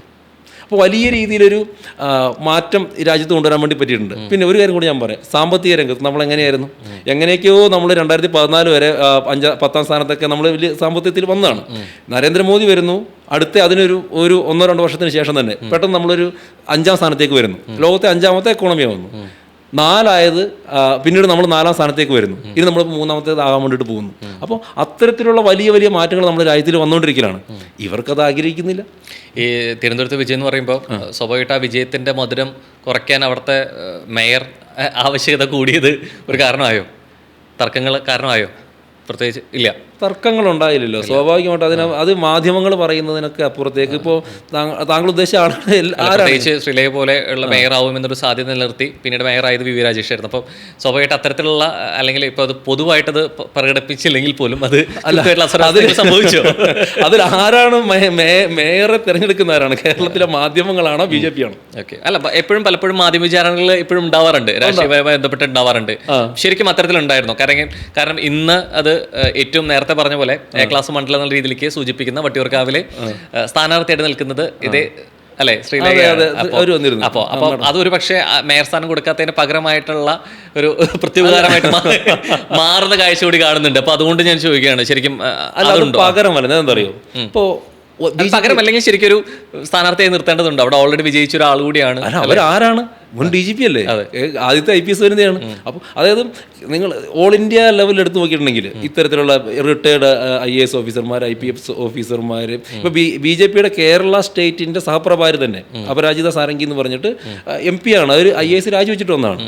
അപ്പോൾ അങ്ങനെയുള്ള നിരവധി ആളുകൾ, ഇപ്പോൾ അശ്വിനി വൈഷ്ണവ് അദ്ദേഹം റെയിൽവേ മന്ത്രി, അദ്ദേഹം എഞ്ചിനീയറാണ്. അപ്പോൾ നിങ്ങളെടുത്ത് നോക്കി നിരവധി ആളുകൾ, JS ജയശങ്കർ അദ്ദേഹം അതിന് മുമ്പേ അംബാസഡറൊക്കെ ആയിട്ട് നിരവധി കാലം നല്ല രീതിയിൽ പ്രവർത്തിച്ചിട്ടുള്ള ആൾക്കാരാണ്. അപ്പോൾ സമൂഹത്തിൻ്റെ നാനാകോണുകളിൽ നിന്നും എല്ലാ രീതിയിലും, ഞാൻ പറഞ്ഞ എഡ്യൂക്കേറ്റഡ് ആയിട്ടുള്ള മാത്രമല്ല, ബിസിനസ്മെൻ ആയിക്കോട്ടെ, സാധാരണ അടിത്തട്ടിൽ നിന്ന്, പ്രധാനമന്ത്രി തന്നെ അതിൻ്റെ ഒരു ബെസ്റ്റ് എക്സാമ്പിളാണ്, അടിത്തട്ടിൽ നിന്നുള്ള ആളുകളായിക്കോട്ടെ, ഇവരെല്ലാം BJPയിലേക്ക് വരും. വരുന്നതനുസരിച്ചിട്ട് ഇവർ പ്ലേസ് ചെയ്യപ്പെടുകയും ചെയ്യും. പ്രശ്നം എന്ന് പറയുന്നത് അതെങ്ങനെ പ്ലേസ് ചെയ്യപ്പെടണമെന്ന് മാധ്യമങ്ങൾ തീരുമാനിക്കുമ്പോഴാണ് ഈ പ്രശ്നം വരുന്നത്. ശ്രീമതി ശ്രീലേഖയെ സംബന്ധിച്ചിടത്തോളം മാഡം കൃത്യമായിട്ട് അറിയാമായിരുന്നു മാഡത്തിന് എന്തായാലും നല്ല രീതിയിൽ പ്ലേസ് ചെയ്യപ്പെടുമെന്ന്. അതിപ്പോൾ ഒരു സീറ്റ് കിട്ടി ജയിക്കാൻ വേണ്ടിയിട്ട് പോകുന്നു. അപ്പോൾ അങ്ങനെ എല്ലാവരും, ഇപ്പം ഞാനായിക്കോട്ടെ, നാളെ രോഹം വന്നാൽ രോഹനും, ആര് വന്നാലും അവർക്ക് അതിനനുസരിച്ചുള്ള അവരുടെ കഴിവിനനുസരിച്ച് ചേർത്ത് ചോദിച്ചോട്ടെ. ഒരു തെരഞ്ഞെടുപ്പ് കഴിഞ്ഞു, അവിടെ സ്വാഭാവികമായിട്ട് വിജയം കിട്ടി എന്ന് പറയുന്നു. ശ്രീല പോലുള്ള ബഹുമാനിപ്പിക്കുന്ന വ്യക്തിത്വം അവിടെ ഓൾറെഡി കിട്ടി അല്ലെ. അതിനൊപ്പം തന്നെ ഇപ്പം നേരത്തെ പറഞ്ഞ നിയമത്താണെങ്കിലും വട്ടിയൂർക്കാവണെങ്കിലും ഒക്കെ പ്രത്യേകിച്ച് സ്ഥാനാർത്ഥികൾക്ക് നിൽക്കാൻ വേണ്ടി തന്നെ പാർട്ടിയിൽ തന്നെ തർക്കം ഉണ്ടാവുന്ന ഒരു സമയം കൂടിയാണ് അല്ലെ. എനിക്ക് അവിടെ സീറ്റ് വേണം, എനിക്ക് സ്ഥാനാർത്ഥം വേണം എന്നുള്ളത്. അപ്പോൾ ഇത്രയും വർഷങ്ങളായിട്ട് അവിടെ പ്രവർത്തിക്കുന്ന മുൻനിരയിലുള്ള അല്ലെങ്കിൽ മുതിർന്ന നേതാക്കളൊക്കെ അവിടെയുണ്ട് എന്നുള്ളത്. ഇവരൊക്കെ സ്വാഭാവികമായിട്ട് സീറ്റ് ആവശ്യപ്പെട്ടിട്ടുണ്ടായിരിക്കും. അപ്പോൾ ഇത് മുഖ്യധാരയിൽ പൊതുവെ വന്നിട്ടില്ലെങ്കിൽ പോലും ഇങ്ങനെ ഒരു ഓൾറെഡി വിജയിച്ച് നിൽക്കുന്ന വ്യക്തിത്വത്തെ ഇവിടെ MLA സ്ഥാനാർത്ഥിയാവുമ്പോൾ അവർക്ക് കിട്ടുന്ന അവസരങ്ങൾ കൂടി നഷ്ടമാവുക എന്നൊരു അർത്ഥം കൂടി ഇല്ലേ അതിന്? അങ്ങനെ തർക്കങ്ങളുണ്ടായിരുന്നോ? എനിക്കറിയില്ല, ഞാൻ ചോദിക്കുന്നത് അത്തരം തർക്കങ്ങളും അവസരങ്ങൾ കൂടി നഷ്ടമാവുക എന്നുള്ളൊരു സാധ്യത അവിടെ നിലനിൽക്കില്ലേ? അപ്പോൾ അങ്ങനെ നമുക്ക് ഒരു ഇലക്ഷനെ സംബന്ധിച്ചിടത്തോളം വിന്നബിലിറ്റിയാണ്. ഒരു സ്ഥലത്ത് ഒരാളെ പ്ലേസ് ചെയ്യുന്നത് അയാൾ ഏറ്റവും കൂടുതൽ വിജയിക്കാൻ സാധ്യത, ഒരു സ്ഥലത്ത് 3-4 പേരുണ്ടെങ്കിൽ അതിൽ നിന്നൊരാളെ തിരഞ്ഞെടുക്കാനുള്ള മാനദണ്ഡം എന്ന് പറയുന്നത് അതിലെ വിന്നബിലിറ്റിയാണ്. അല്ലെങ്കിൽ ഏറ്റവും BJPയെ സംബന്ധിച്ചിടത്തോളം, അത് നിങ്ങൾ നല്ലൊരു ചോദ്യം ചോദിച്ചത്, BJPയെ സംബന്ധിച്ചിടത്തോളം കേരളത്തിലെ 140 മണ്ഡലങ്ങളിലും നിൽക്കാൻ കേപ്പബിലിറ്റിയുള്ള, കഴിവുള്ള, സ്വാധീനമുള്ള ഒന്നിൽ കൂടുതൽ ആളുകളുണ്ട്. യാഥാർത്ഥ്യമാണത്. അതിൽ നിന്ന് ഒരാൾക്ക് മാത്രമേ അവസരം കിട്ടൂ. ആ അവസരം പല മാനദണ്ഡങ്ങളുടെ പേരിലായിരിക്കും. അപ്പോൾ അത്തരത്തിലുള്ള ആ ഒരു ആരോഗ്യകരമായിട്ടുള്ള ഒരു കൂടുതൽ ആളുകൾ ഒത്തുചേരൽ എന്നതിനപ്പുറത്തേക്ക് ഒരു തർക്കവും ഉണ്ടായിട്ടില്ല. ഇതിപ്പോൾ ഈ തർക്കത്തിന് അപ്പുറത്തേക്കായിട്ട് ഇപ്പോൾ ഒപ്പം സഖ്യകക്ഷികളൂടെ വരുന്നുണ്ട് അല്ലെ. 2020 സ്ഥാനാർത്ഥികൾ പ്രഖ്യാപിക്കുന്നു. അപ്പോൾ നമുക്ക് സാധ്യതയുള്ള മണ്ഡലങ്ങളിൽ പ്രത്യേകിച്ച് പറയുന്നവരാണ് കൊടുങ്ങല്ലൂർ. കൊടുങ്ങല്ലൂർ പറയുന്നതാണെന്നുണ്ടെങ്കിൽ 2020 സ്ഥാനാർത്ഥിയാണ് നിൽക്കുന്നത്. സഖ്യകക്ഷി ആണെങ്കിൽ പോലും എവിടേക്കോ ഇത്രയും വർഷമായിട്ട് പ്രവർത്തിക്കുന്ന സ്ഥാനാർത്ഥികൾ കൂടി അവിടെ സാധ്യതകൾ കൂടി ഇതിനൊപ്പം ഇല്ലാതെ ആവുന്നു എന്ന് പറയുന്നു അല്ലെ. തൃക്കാക്കര നിൽക്കുന്നത് അഖിൽമാരാറാണ്. അപ്പം ഞാൻ ചോദിക്കുന്നത്, സഖ്യകക്ഷിയിൽ നിൽക്കുമ്പോൾ ഇത്തരത്തിലുള്ള അല്ലെങ്കിൽ അത്രത്തോളം പ്രവർത്തന മണ്ഡലത്തിൽ സജീവമായി നിൽക്കുന്ന ഇത്രയും വർഷങ്ങളായിട്ട് BJP രാഷ്ട്രീയത്തിനൊപ്പം നിൽക്കുന്ന വ്യക്തികളെ ഒരു പക്ഷേ ഒരു എപ്പോഴും നമ്മൾ പറയും പൊതുപ്രവർത്തനം എന്നുള്ള രീതിയിലേക്ക് ജനപ്രതിനിധിയായിട്ട് തിരഞ്ഞെടുക്കാനോ അധികാരമോഹോ പാടില്ല എന്ന് പറയും. എങ്കിൽ പോലും ഇത്ര വർഷമായിട്ടൊപ്പം നിന്ന് അവരെ പരിഗണിക്കപ്പെടാതെ പോകുന്നു എന്ന് കൂടി ഇല്ലേ അതിൻ്റെ ഒപ്പം? നോക്കൂ, മഹാരാഷ്ട്രയിൽ ഇപ്പോൾ BJP മൃഗീയ ഭൂരിപക്ഷത്തിൽ വന്നിട്ട് അവിടെ ഫഡ്നാവിസ്ജി മുഖ്യമന്ത്രിയാണ്. തൊട്ട് മുമ്പ് ദേവേന്ദ്ര ഫഡ്നാവിസ് എന്ന് പറയുന്നത് BJPയുടെ ഇന്ത്യയിലെ തന്നെ എണ്ണം പറഞ്ഞ വളരെ പ്രധാനപ്പെട്ട സീനിയർ കേപ്പബിൾ ലീഡറാണ്. തൊട്ട് മുമ്പ് ശിവസേനയുമായിട്ട് സഖ്യം ചേർന്നു. ഏകനാഥ് ഷിൻഡെയുടെ ഉപമുഖ്യമന്ത്രിയായിട്ട് അദ്ദേഹം ഇരുന്നു. അപ്പോൾ BJPയെ സംബന്ധിച്ചിടത്തോളം നമ്മുടെ പ്രഥമമായ ലക്ഷ്യം എന്ന് പറയുന്നത് പാർട്ടിയാണ്, ജനങ്ങൾക്ക് വേണ്ടിയിട്ടുള്ള പ്രവർത്തനം നടത്തുക എന്നുള്ളതാണ്. അതിൽ നിലവിലെ നമ്മുടെ മുന്നണിക്ക് സഹായകരമാകുന്ന നിലപാട് എന്താണോ അത് ചെയ്യും. പിന്നെ ഭാവിയിൽ അതിൻ്റെ വീണ്ടും നമ്മൾ മുന്നോട്ട് വരുന്നതനുസരിച്ചിട്ടുള്ള ആ ഒരു പ്ലേസ്മെൻറ്റ് അല്ലെങ്കിൽ ആ ഒരു സ്വീകാര്യത ആളുകൾക്ക് കിട്ടുകയും ചെയ്യും. ഈ ഇപ്പോൾ ചോദിച്ച ചോദ്യത്തിന് ഒരേ ഒരു ഉദാഹരണം ദേവേന്ദ്ര ഫഡ്നാവിസിനെ പഠിക്കുക എന്നുള്ളത് മാത്രമേ. ഉപമുഖ്യമന്ത്രിയായിട്ടിരുന്നു, ഒരു മടിയുമില്ല. പക്ഷേ അടുത്ത ടൈമിൽ വന്നപ്പോൾ ആ മുഖ്യമന്ത്രിയായിട്ടിരിക്കുന്നു. അപ്പോൾ ഇതൊക്കെ രാഷ്ട്രീയത്തിൽ സ്വാഭാവികമാണ്. ആളുകൾ അങ്ങോട്ടും ഇങ്ങോട്ടും വരും, ആളുകളുടെ മനസ്സിലെ ആശയങ്ങൾ മാറാം. ഇപ്പോൾ തന്നെ നോക്കും, ഇപ്പോൾ കേരളത്തിൽ CPIയിൽ നിന്ന് സിറ്റിംഗ് MLA കഴിഞ്ഞ ദിവസം BJPയിൽ നാട്ടികയിൽ വന്നിട്ടുണ്ട്. വൈക്കത്ത് നിന്ന് മുൻ MLA വന്നിട്ടുണ്ട്.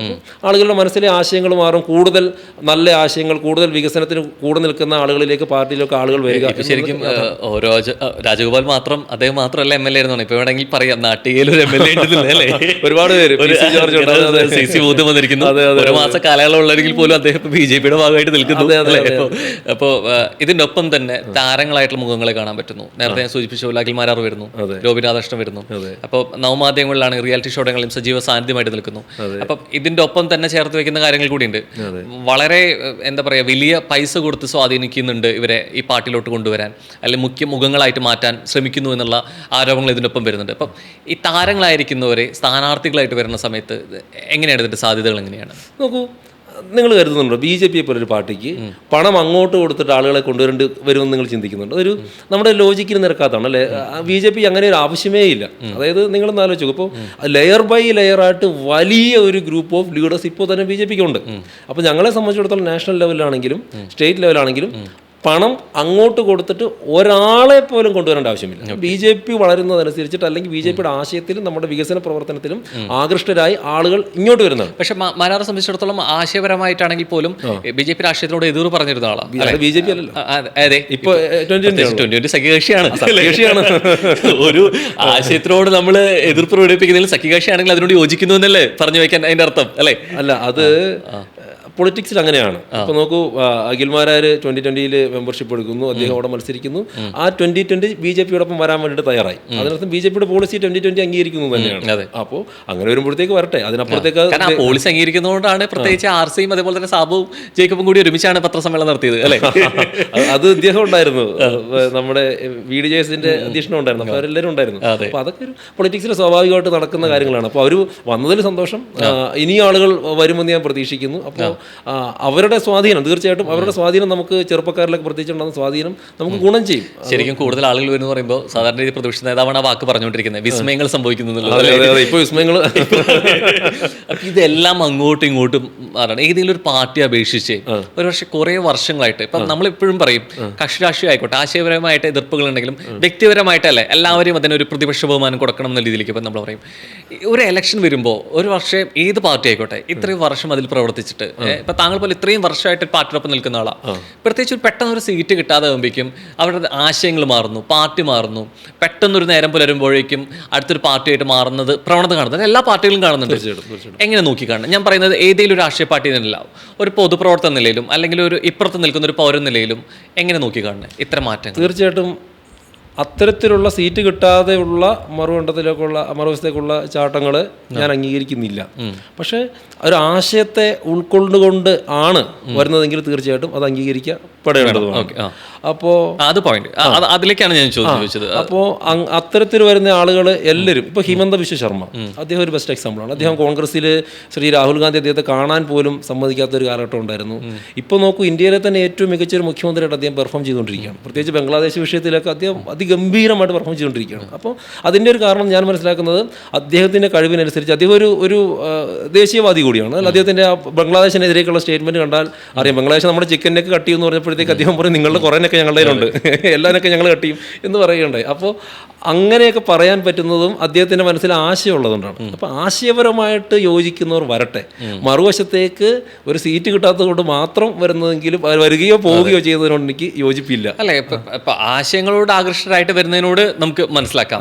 ഇതല്ലാതെ ഒരു അധികാരമോഹം ഒരു കസേരയ്ക്ക് വേണ്ടിയിട്ട് എന്നുള്ളത് വരുമ്പോൾ എവിടെയാണ് അതിന് നിലനിൽപ്പുള്ളത്? ഇത് അവിടെയും അത് പ്രതീക്ഷിത് കിട്ടിയില്ലെങ്കിൽ പിന്നെയും ഒരു മാറ്റം അല്ലെ മറുകണ്ഠം വന്നേക്കാം എന്നുള്ള രീതിയിൽ, പ്രത്യേകിച്ച് എന്നുള്ള രീതിയിൽ ഇപ്പോൾ CC മുന്നാണെങ്കിൽ ഇതിൻ്റെ ഇടയ്ക്ക് കോൺഗ്രസുമായിട്ട് ചർച്ച ചെയ്തെന്ന് പറയുന്നു, പിന്നെ പെട്ടെന്ന് നാട്ടിൽ വരുന്ന നമ്മുടെ സ്ഥാനാർത്ഥിയുടെ നിൽക്കുന്നു എന്നുള്ളത്. അപ്പം ഇങ്ങനെ മാറ്റങ്ങൾ എല്ലാ പാർട്ടിയിലും സംഭവിച്ചുകൊണ്ടിരിക്കുന്നുണ്ട്. വിസ്മയങ്ങൾ എന്നുള്ള പ്രതിപക്ഷ നേതാവ് പറഞ്ഞിട്ടുണ്ടെങ്കിൽ വിസ്മയങ്ങൾ എല്ലാ പാർട്ടിയിലും സംഭവിക്കുന്നുണ്ട് അല്ലേ? അപ്പോൾ ഈ മാറ്റങ്ങളിലെ പ്രത്യേകിച്ച് ഇതിനൊപ്പം തന്നെ ചേർത്ത് വെച്ച് ചോദിക്കേണ്ട ഒരു കാര്യം കൂടിയാണ്, ഇലക്ഷൻ വിജയിച്ചു കഴിഞ്ഞിട്ട് ഒരു പക്ഷേ ആ വ്യക്തിയെ നോക്കി മാത്രമായിരിക്കില്ല വോട്ട് ചെയ്തിട്ടുണ്ടാവുക, അല്ലെങ്കിൽ ആ വോട്ട് കിട്ടിയിട്ടുണ്ടാവുക, അതിനൊപ്പം തന്നെ പ്രവർത്തിക്കുന്ന പാർട്ടി കൂടി കണക്കാക്കിയിട്ടായിരിക്കും. പക്ഷേ ഇലക്ഷൻ വിജയിച്ചു കഴിഞ്ഞിട്ട് മാറുന്നതുണ്ട്, എല്ലാ പാർട്ടികളും സംഭവിച്ചുകൊണ്ടിരിക്കുന്നുണ്ട്. ഒരു തരത്തിലൊരു വഞ്ചനയല്ലേ? എങ്ങനെ നോക്കി കാണാൻ ആഗ്രഹിക്കുന്നത്? നോക്കൂ, ഇതെല്ലാം ചേർന്നാണ് വഞ്ചനല്ല കേട്ടോ, നിങ്ങൾ ഈ പറഞ്ഞ എല്ലാം ചേർന്നാണ് സത്യത്തിൽ പൊളിറ്റിക്സ്. അതൊരു യാഥാർത്ഥ്യമാണ്, ഞാനിപ്പോൾ തുറന്നു പറയുന്നത്.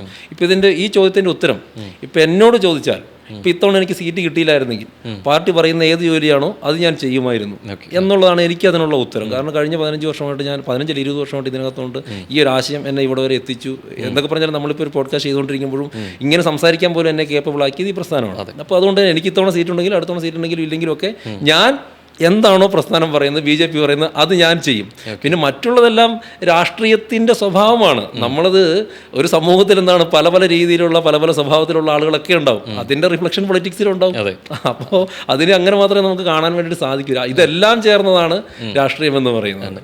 വിദ്യാർത്ഥി രാഷ്ട്രീയത്തിലൂടെ വന്ന ഒരാളാണ് അല്ലേ?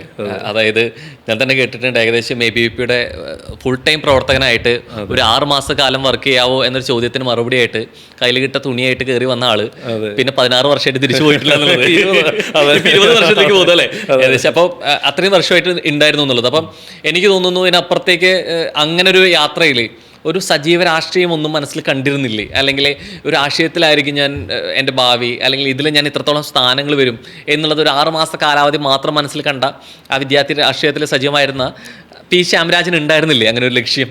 Never ever except my father. എൻ്റെ അച്ഛനൊഴികെ ഞാൻ ഉൾപ്പെടെയുള്ള ഒരാളും. അച്ഛന് ഭയങ്കര ദീർഘവീക്ഷണം, അച്ഛന് ദീർഘവീക്ഷണമായിരുന്നു. അച്ഛന് ഒരു ഫിലോസഫറും ദീർഘവീക്ഷണമൊക്കെ ഉള്ള ആളാണ്. അച്ഛനൊഴികെ ഞാൻ ഉൾപ്പെടെ ഒരാളും അത് വിശ്വസിച്ചിട്ടില്ല. ഇല്ല. കാരണം അങ്ങനെയൊരു സാഹചര്യമോ സംവിധാനങ്ങളോ ആയിരുന്നില്ല ഞാൻ എൻ്റെ വഴികളിൽ.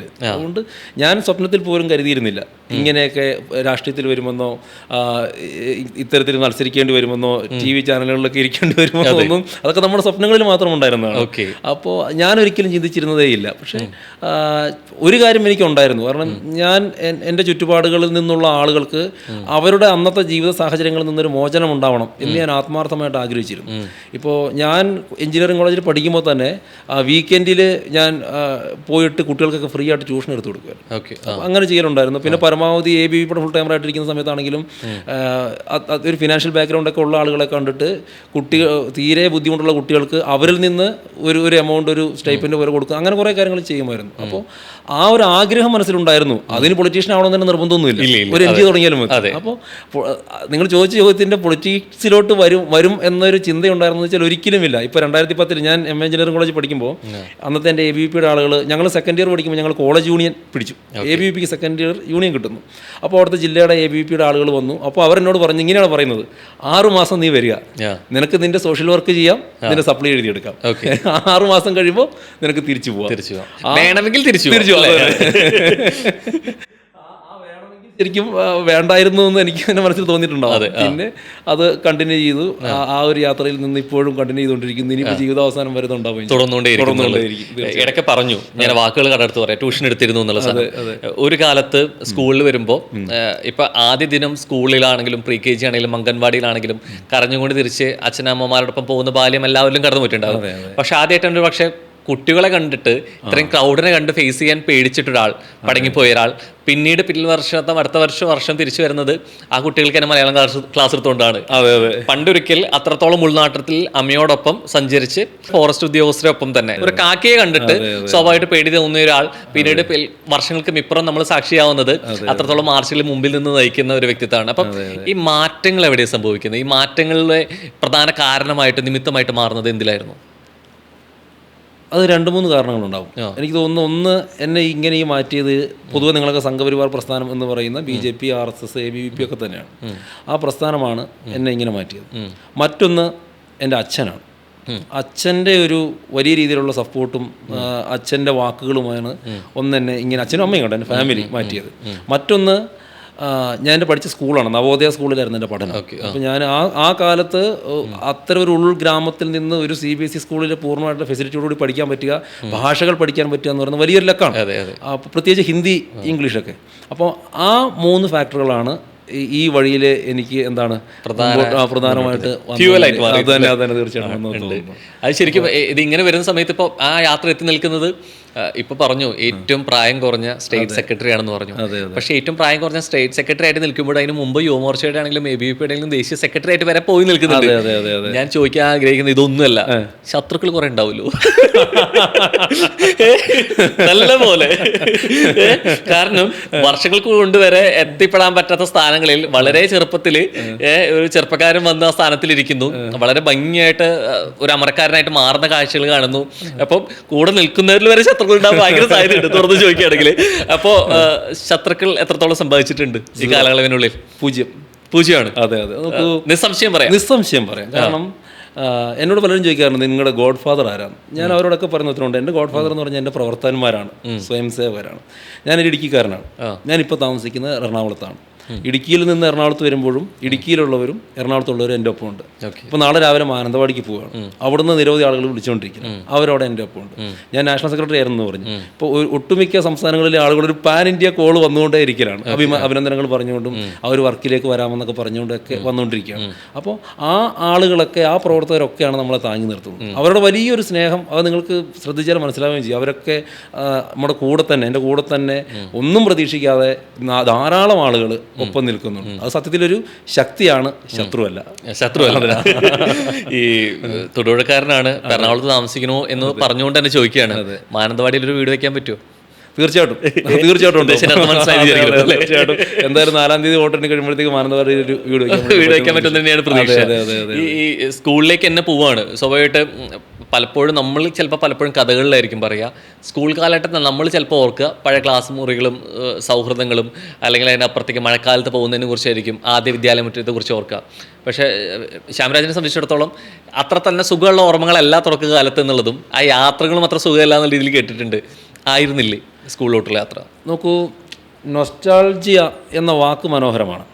നമ്മൾ വളരെ കാലത്തിന് ശേഷം ചില മനോഹരമായിട്ടുള്ള നിമിഷങ്ങളെക്കുറിച്ച് മാത്രം ഓർക്കുന്നതും ഭംഗിയാണ്. പക്ഷേ എന്നെ സംബന്ധിച്ചിടത്തോളം എൻ്റെ ബാല്യകാലം അത്ര ഭംഗിയായിരുന്നില്ല.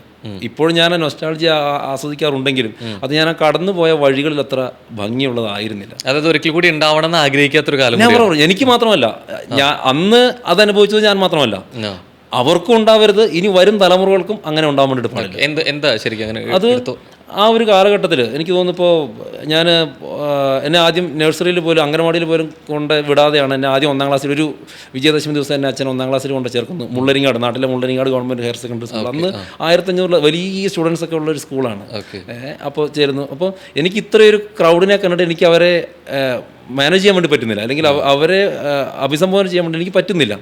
ഞാൻ പെട്ടെന്ന് എന്നെ അച്ഛൻ ക്ലാസ്സിൽ കൊണ്ടുവച്ചു, ഇരുത്തി. എനിക്ക് തോന്നുന്നൊരു 1-2 നിമിഷങ്ങൾ എടുത്തിട്ടുണ്ടാവും.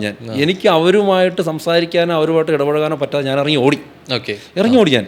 അപ്പോൾ അച്ഛൻ അത്രയും പിള്ളേർ, അത്രയും ആളുകൾ ഒരുമിച്ച് കാണുന്നത് അപ്പോഴാണോ? അതായത് നാട്ടിലാണെങ്കിൽ പോലും അങ്ങനെ പിള്ളേരായിട്ട് കളിസ്ഥലങ്ങളിലോ അങ്ങനെയൊന്നും ഉണ്ടായിട്ടില്ല. എൻ്റെ ഒന്ന് ഇടുക്കിയുടെ ഒരു ഗ്രാമമാണോ, ഡെൻസിറ്റി കുറഞ്ഞൊരു സ്ഥലമാണ്. എൻ്റെ വീട് നോക്കിയാൽ വേറൊരു വീടും കാണാൻ പറ്റില്ല. വീട് കാണാൻ പറ്റില്ല. ഞാൻ കൂടുതലും കണ്ട് 3 മുഖങ്ങളാണ്, എൻ്റെ അച്ഛൻ, അമ്മ, അനിയത്തി, ഒരാൾ അതിന് ശേഷമാണ് പിന്നെ കുറേ ഗ്യാപ്പ് ഉണ്ട്, 14 വർഷം. അതെ 14 വർഷത്തേക്ക്. അപ്പോൾ അതിനുശേഷമാണ്. അപ്പോൾ ഈ 3 മുഖങ്ങളാണ് ഞാൻ കണ്ടിട്ടുള്ളത്. പിന്നെ ഒന്ന്, ആ സാഹചര്യത്തിൽ ജീവിക്കുന്ന ആളുകളുടേതായിട്ടുള്ള ചില ഇൻഫീരിയോറിറ്റി കൂടിയുണ്ട്. അപ്പോൾ പലപ്പോഴും നിങ്ങൾ സൂചിപ്പിച്ച പോലെ ഈ ഫോറസ്റ്റുകാരുടെ, ഇപ്പോൾ നമ്മൾ വനത്തിനോട് അടുത്ത സ്ഥലത്താണ് താമസിക്കുന്നത്. അപ്പോൾ അവിടെ നിന്ന് ഫോറസ്റ്റ് ഉദ്യോഗസ്ഥരുടെ അകാരണമായിട്ടുള്ള അനാവശ്യമായിട്ടുള്ള നമ്മുടെ ഉപദ്രവങ്ങൾ, അപ്പോൾ അങ്ങനെ ഒരു സാഹചര്യത്തിൽ നമുക്കൊരു ഇൻഫീരിയോറിറ്റി നമ്മുടെ മനസ്സിലുണ്ട്. ഉപദ്രവം എന്ന് ഉദ്ദേശിച്ചത് കുടിയേറ്റ കർഷകരായതുകൊണ്ട് കാര്യങ്ങളാണ്, അങ്ങനെയാണോ? ഞാൻ അമ്മ ഇപ്പോഴും പറഞ്ഞ എനിക്ക് ഓർമ്മയാണ്. അതായത് അച്ഛൻ നട്ടുവെച്ചിട്ടുള്ള എനിക്കൊന്ന് കൊടികളാണ്, കൊടിച്ചെടികൾ ഈ ഫോറസ്റ്റ് ഉദ്യോഗസ്ഥർ വന്നിട്ട് പിഴുതെറിയാണ്. ഓക്കെ. അപ്പോൾ അച്ഛൻ്റെ കയ്യിലൊരു വാക്കത്തിയും അമ്മയുടെ കയ്യിൽ ഞാനുമാണ്. ഇത് അവർ പറഞ്ഞ ഓർമ്മയാണ്. അച്ഛൻ്റെ കയ്യിലൊരു വാക്കത്തിയും അവരുടെ കയ്യിൽ ഞാനുമാണ്. ആ എന്നെ ഓർത്ത് മാത്രം നിസ്സഹായതയോടെ അച്ഛനും അമ്മയ്ക്കും നിൽക്കേണ്ടി വന്നിട്ടുണ്ട്. അവർ കഷ്ടപ്പെട്ട് വേർപ്പൊഴുക്കി അവർ നട്ടുവെച്ചിട്ടുള്ള കുരുമുളക് ചെടികളാണ് ഒരു കാരണമില്ലാതെ പറിച്ച് കളഞ്ഞിട്ടിരുന്നത്. അപ്പോൾ അങ്ങനെ പിന്നെ കള്ളക്കേസിൽ പെടുത്തുക, നിരവധി അച്ഛനൊക്കെ ഒരുപാട് ഉപദ്രവങ്ങളുണ്ടായിട്ടുണ്ട് ആ കാലഘട്ടത്തിൽ ഫോറസ്റ്റ് ഉദ്യോഗസ്ഥരുടെ കയ്യിൽ നിന്ന്. അപ്പോൾ ഇതൊക്കെ കേട്ടിട്ടാണ് ഞാൻ വളരുന്നത്. ഞാൻ സ്കൂളിലോട്ട് ഒരു തവണ എനിക്കിപ്പോഴും ഓർമ്മയുണ്ട്. ഞാൻ സ്കൂൾ വിട്ട് പോരുമ്പോൾ ഫോറസ്റ്റ് ഉദ്യോഗസ്ഥർ മേലെ കടന്ന് ഇങ്ങനെ ഇറങ്ങി വരുന്നു. അപ്പോൾ ഇവരെ കണ്ട് ഞാനൊരു പാറയ്ക്ക് പിന്നിൽ ഒളിച്ചു. അമ്മ എൻ്റെ ഒപ്പം ഉണ്ടെങ്കിൽ അമ്മയുടെ കൈ വിട്ടിട്ട് ഞാൻ പാറയ്ക്ക് പിന്നിൽ ഞാൻ ഒളിച്ചു. കാരണം അന്ന് എൻ്റെ മനസ്സിൽ ഭയമാണ്. എനിക്കിപ്പോൾ 100 കണക്കിന് പോലീസുകാരുടെ മുമ്പിൽ, സെക്രട്ടേറിയറ്റ് മുമ്പിൽ സമരം ചെയ്യാൻ വേണ്ടിയിട്ട് പറ്റുന്നുണ്ടോ എന്നുള്ളത് പ്രസ്ഥാനം ഒരുക്കി തന്ന എനിക്ക് മാനസികമായിട്ട് എന്നെ കൊണ്ട് എത്തിച്ചൊരു തലം. പക്ഷെ അതിനപ്പുറത്തേക്ക് അന്നത്തെ സാഹചര്യം അതായിരുന്നില്ല.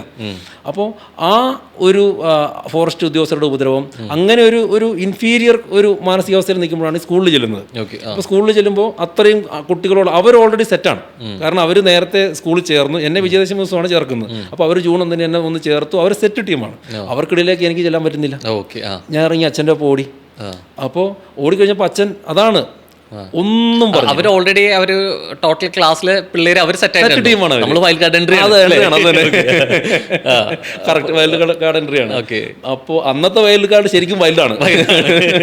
അപ്പോൾ കുട്ടികൾക്ക്, ചെറിയ കുട്ടികളുമാണല്ലോ, ചിലപ്പോൾ അവരോട് സംസാരിച്ചിട്ടുണ്ടാവില്ല, എനിക്ക് അവരോട് സംസാരിക്കാൻ കഴിഞ്ഞിട്ടുണ്ടാവില്ല. എന്തായാലും ഇറങ്ങിയത് ഓടിയത് എനിക്ക് നല്ല ഓർമ്മയുണ്ട്.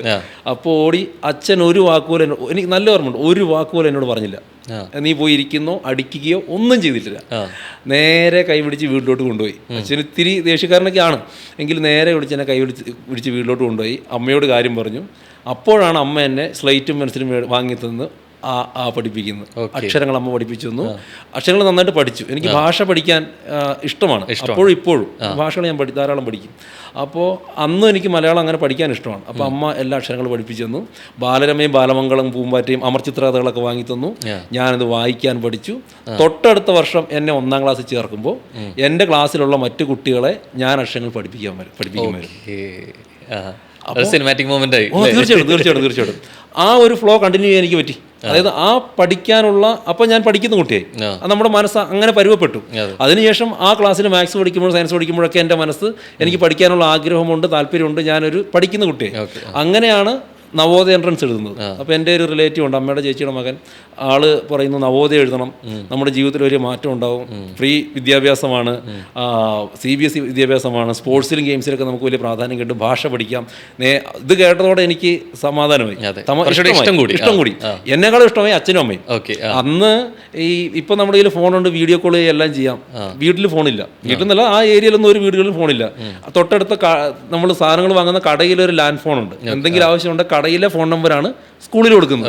അപ്പോൾ സ്കൂളുകാർക്ക് എന്തെങ്കിലും ആവശ്യമുണ്ടെങ്കിൽ വിളിക്കുന്നത് കടയിലേക്കാണ്. അപ്പോൾ എന്നിട്ട് ഇന്ന സമയത്ത് സ്കൂളിൽ നിന്ന് വിളിക്കുമെന്ന് അച്ഛനോട് പറയും. അല്ലെങ്കിൽ അച്ഛൻ സാധനങ്ങളൊക്കെ വാങ്ങാൻ നേരത്ത് അച്ഛനോട് ഇറങ്ങിച്ചെല്ലും. അങ്ങനെയാണ് കമ്മ്യൂണിക്കേഷൻ നടക്കുന്നത്. അല്ല ഇല്ലൻ്റെ പോസ്റ്റ് കാർഡുമാണ്. അന്ന് 6ാം ക്ലാസ്സിൽ പഠിക്കുന്ന 13 വയസ്സുള്ള മകനെ ഇന്നടുത്താണ്, പക്ഷെ അന്ന് അത്ര ദൂരെ വിടാൻ അച്ഛനും അമ്മയും തയ്യാറായി. വിട്ടോളം ഒരു നിർബന്ധമില്ല. അപ്പോൾ അവർ തയ്യാറായി. ആ തയ്യാറായതുകൊണ്ടാണ് പിന്നീട് അത് കണ്ടിന്യൂ ചെയ്ത് പോകാൻ വേണ്ടിയിട്ട്, ആ പഠിത്തത്തിൽ കണ്ടിന്യൂ ചെയ്ത് യാത്ര ജാനുവരി. തീർച്ചയായിട്ടും അത് അത്ര എളുപ്പമല്ല. കാരണം ആരും കൊതിക്കുന്നൊരു സംഭവം കൂടിയാണ് അത്. തീർച്ചയായും. അപ്പം അവിടെ എത്തുന്നു. അത് തന്നെയായിരുന്നു കുറേയും കൂടിയും ഇപ്പം സമരമുഖങ്ങളിലൊക്കെ സജീവമായിട്ടുണ്ടായിരുന്നു, മുമ്പിൽ നിന്നു. അതിലെ എല്ലാത്തരം അനുഭവങ്ങളും അതിൽ മിശ്രിതമായിട്ട് കിടപ്പുണ്ടായിരിക്കും അല്ലേ? എല്ലാത്തരം സമരങ്ങൾ കുറേയും കൂടി ഞാൻ പറയുന്നത് ഓർക്കുന്നത് വേദനപരമായിട്ടായിരിക്കില്ല. ചിലപ്പോൾ നമ്മുടെ ആശയങ്ങൾ വിജയിച്ചതിൻ്റെ ആയിരിക്കാം, നമ്മുടെ ആവശ്യങ്ങൾ അവർ നിറവേറ്റിൻ്റെ ആയിരിക്കാം. എങ്കിൽ പോലും ഏറ്റവും നെഞ്ചോട് ചേർത്ത് വെക്കുന്നൊരു ശരിക്കും ഒരു സമരമുഖം അല്ലെങ്കിൽ ഏതായിരിക്കും കുറച്ചുകൂടി? സമരമുഖങ്ങൾ എനിക്ക് ഒരുപാട് മൊമെൻറ്റ്സ് എനിക്കുണ്ടായിരുന്നു. കാരണം ഞാൻ ഏറ്റവും സമാധാനമായിട്ട് ഉറങ്ങുന്ന ദിവസം സമരം വിജയിച്ചതിൻ്റെ അന്നായിരിക്കും ആയിരിക്കും. സത്യം. അത് പ്രത്യേകിച്ച് ഇപ്പോൾ ലോ അക്കാഡമി KTU സമരങ്ങളൊക്കെ വലിയ സമരങ്ങളായിരുന്നു, മാസങ്ങളോളം നീണ്ടു നിന്ന സമരങ്ങളായിരുന്നു. ABVPയുടെ ഒരു നമ്മുടെ ഒരു അനൗൺസ്മെൻറ്റ് വെച്ചിട്ട് കേരളത്തിലെ മുഴുവൻ എഞ്ചിനീയറിംഗ് കോളേജിലെയും വിദ്യാർത്ഥികൾ തെരുവിലേക്ക് ഇറങ്ങിയ സമരം ഉണ്ടായിരുന്നു അവരുടെ അവകാശങ്ങൾക്ക് വേണ്ടിയിട്ടുണ്ട്. അപ്പോൾ ലോ അക്കാഡമി സമരം, ആ സമരമൊക്കെ കഴിഞ്ഞിട്ട് എല്ലാം കഴിഞ്ഞിട്ട് പോലീസും ലാത്തിച്ചാർജും ജയിലും എല്ലാം കഴിഞ്ഞിട്ട് രാത്രി 12-1 മണിയൊക്കെ ആവും. തിരുവനന്തപുരം തമ്പാനൂർ നമ്മുടെ KSRTC ബസ് സ്റ്റാൻഡിൽ നിന്ന് ഒരു സൂപ്പർ ഫാസ്റ്റിൽ കയറും. എന്നിട്ട് നമ്മുടെ വയേർഡ് ഇയർഫോൺ ഉണ്ട്, 2 ചെവിയിലും പാട്ടൊക്കെ വെച്ച് ബസ്സിൻ്റെ വിൻഡോ സീറ്റിലിരുന്ന് പാട്ട് കേട്ട് ഇവിടെ ഒരു 4 മണിക്ക് 3 മണിക്കൊക്കെയാണ് അവിടെ നിന്ന് ബസ് കയറുന്നതെങ്കിൽ ഇവിടെ കൊച്ചിയിലെത്തുമ്പോഴത്തേക്ക് ഏകദേശം നേരം വെളുത്തു തുടങ്ങുന്ന സമയമായിരിക്കും. അപ്പോൾ നമ്മുടെ ആ പാലം കഴിയുമ്പോഴത്തേക്ക് മനോഹരമായിട്ടുള്ള കൊച്ചിനെ ഇങ്ങനെ ചെറിയ അതിരാവിലത്തെ ആ സൂര്യപ്രഭയിൽ കാണാം. ഏറ്റവും മനസ്സിന് സന്തോഷം കിട്ടിയിട്ടുള്ള ഒരു സമയമായിരുന്നു. ഞാൻ ആദ്യമായിട്ട് സമരം ചെയ്ത് ജയിലിൽ പോകുന്ന 2014 സമരത്തിലാണ്. അപ്പോൾ ABVPയുടെ വിവിധ വിദ്യാർത്ഥി വിഷയങ്ങൾ ഉന്നയിച്ചുകൊണ്ട് പോകുന്ന ഒരു സമരം. അപ്പോൾ ഞാൻ ഇവിടെ എറണാകുളത്താണെങ്കിലും എല്ലാ ദിവസവും വീട്ടിൽ വിളിക്കും, അമ്മയും അച്ഛനെയും അനിയത്തിയും എല്ലാ ദിവസവും ഞാൻ സംസാരിക്കും. അപ്പോൾ ആദ്യമായിട്ട് റിമാൻഡിൽ പോവാണ്. അപ്പോൾ സത്യത്തിൽ എനിക്കത് കൗതുകമാണ്. അപ്പോൾ ജയിലിൽ പോവാന്നൊക്കെ പറഞ്ഞ് എനിക്ക് കൗതുകമാണ്. പോലീസ് അടിക്കുന്നു, അടി കിട്ടുന്നു, കുറച്ച് നേരം ഹോസ്പിറ്റലിൽ പോയി കിടന്നു. ഹോസ്പിറ്റലിൽ നിന്നാണ് അറസ്റ്റ് ചെയ്തിരിക്കുന്നത്, തിരുവനന്തപുരത്തെ താലൂക്ക് ഹോസ്പിറ്റൽ. മനസ്സിലുണ്ടായിരുന്നു കേരളത്തിലെ ആമ്പിളർക്ക് പറഞ്ഞാൽ ജയിൽ എന്നുള്ള സിനിമ ഡയലോഗ് മനസ്സിലുണ്ടോ? പിന്നെ ആ പ്രായം കൂടിയാണല്ലോ. അപ്പോൾ ഇച്ചിരി ആ ഒരു രീതിയിലേക്കാണ് നമ്മൾ പോകുന്നത്. കണ്ണൂർ വിയ്യൂർ പൂജപ്പുരല്ലേ പോകുന്നതിന് വ്യത്യാസമുണ്ട്. ഇത് സമരം ചെയ്തിട്ടാണ്.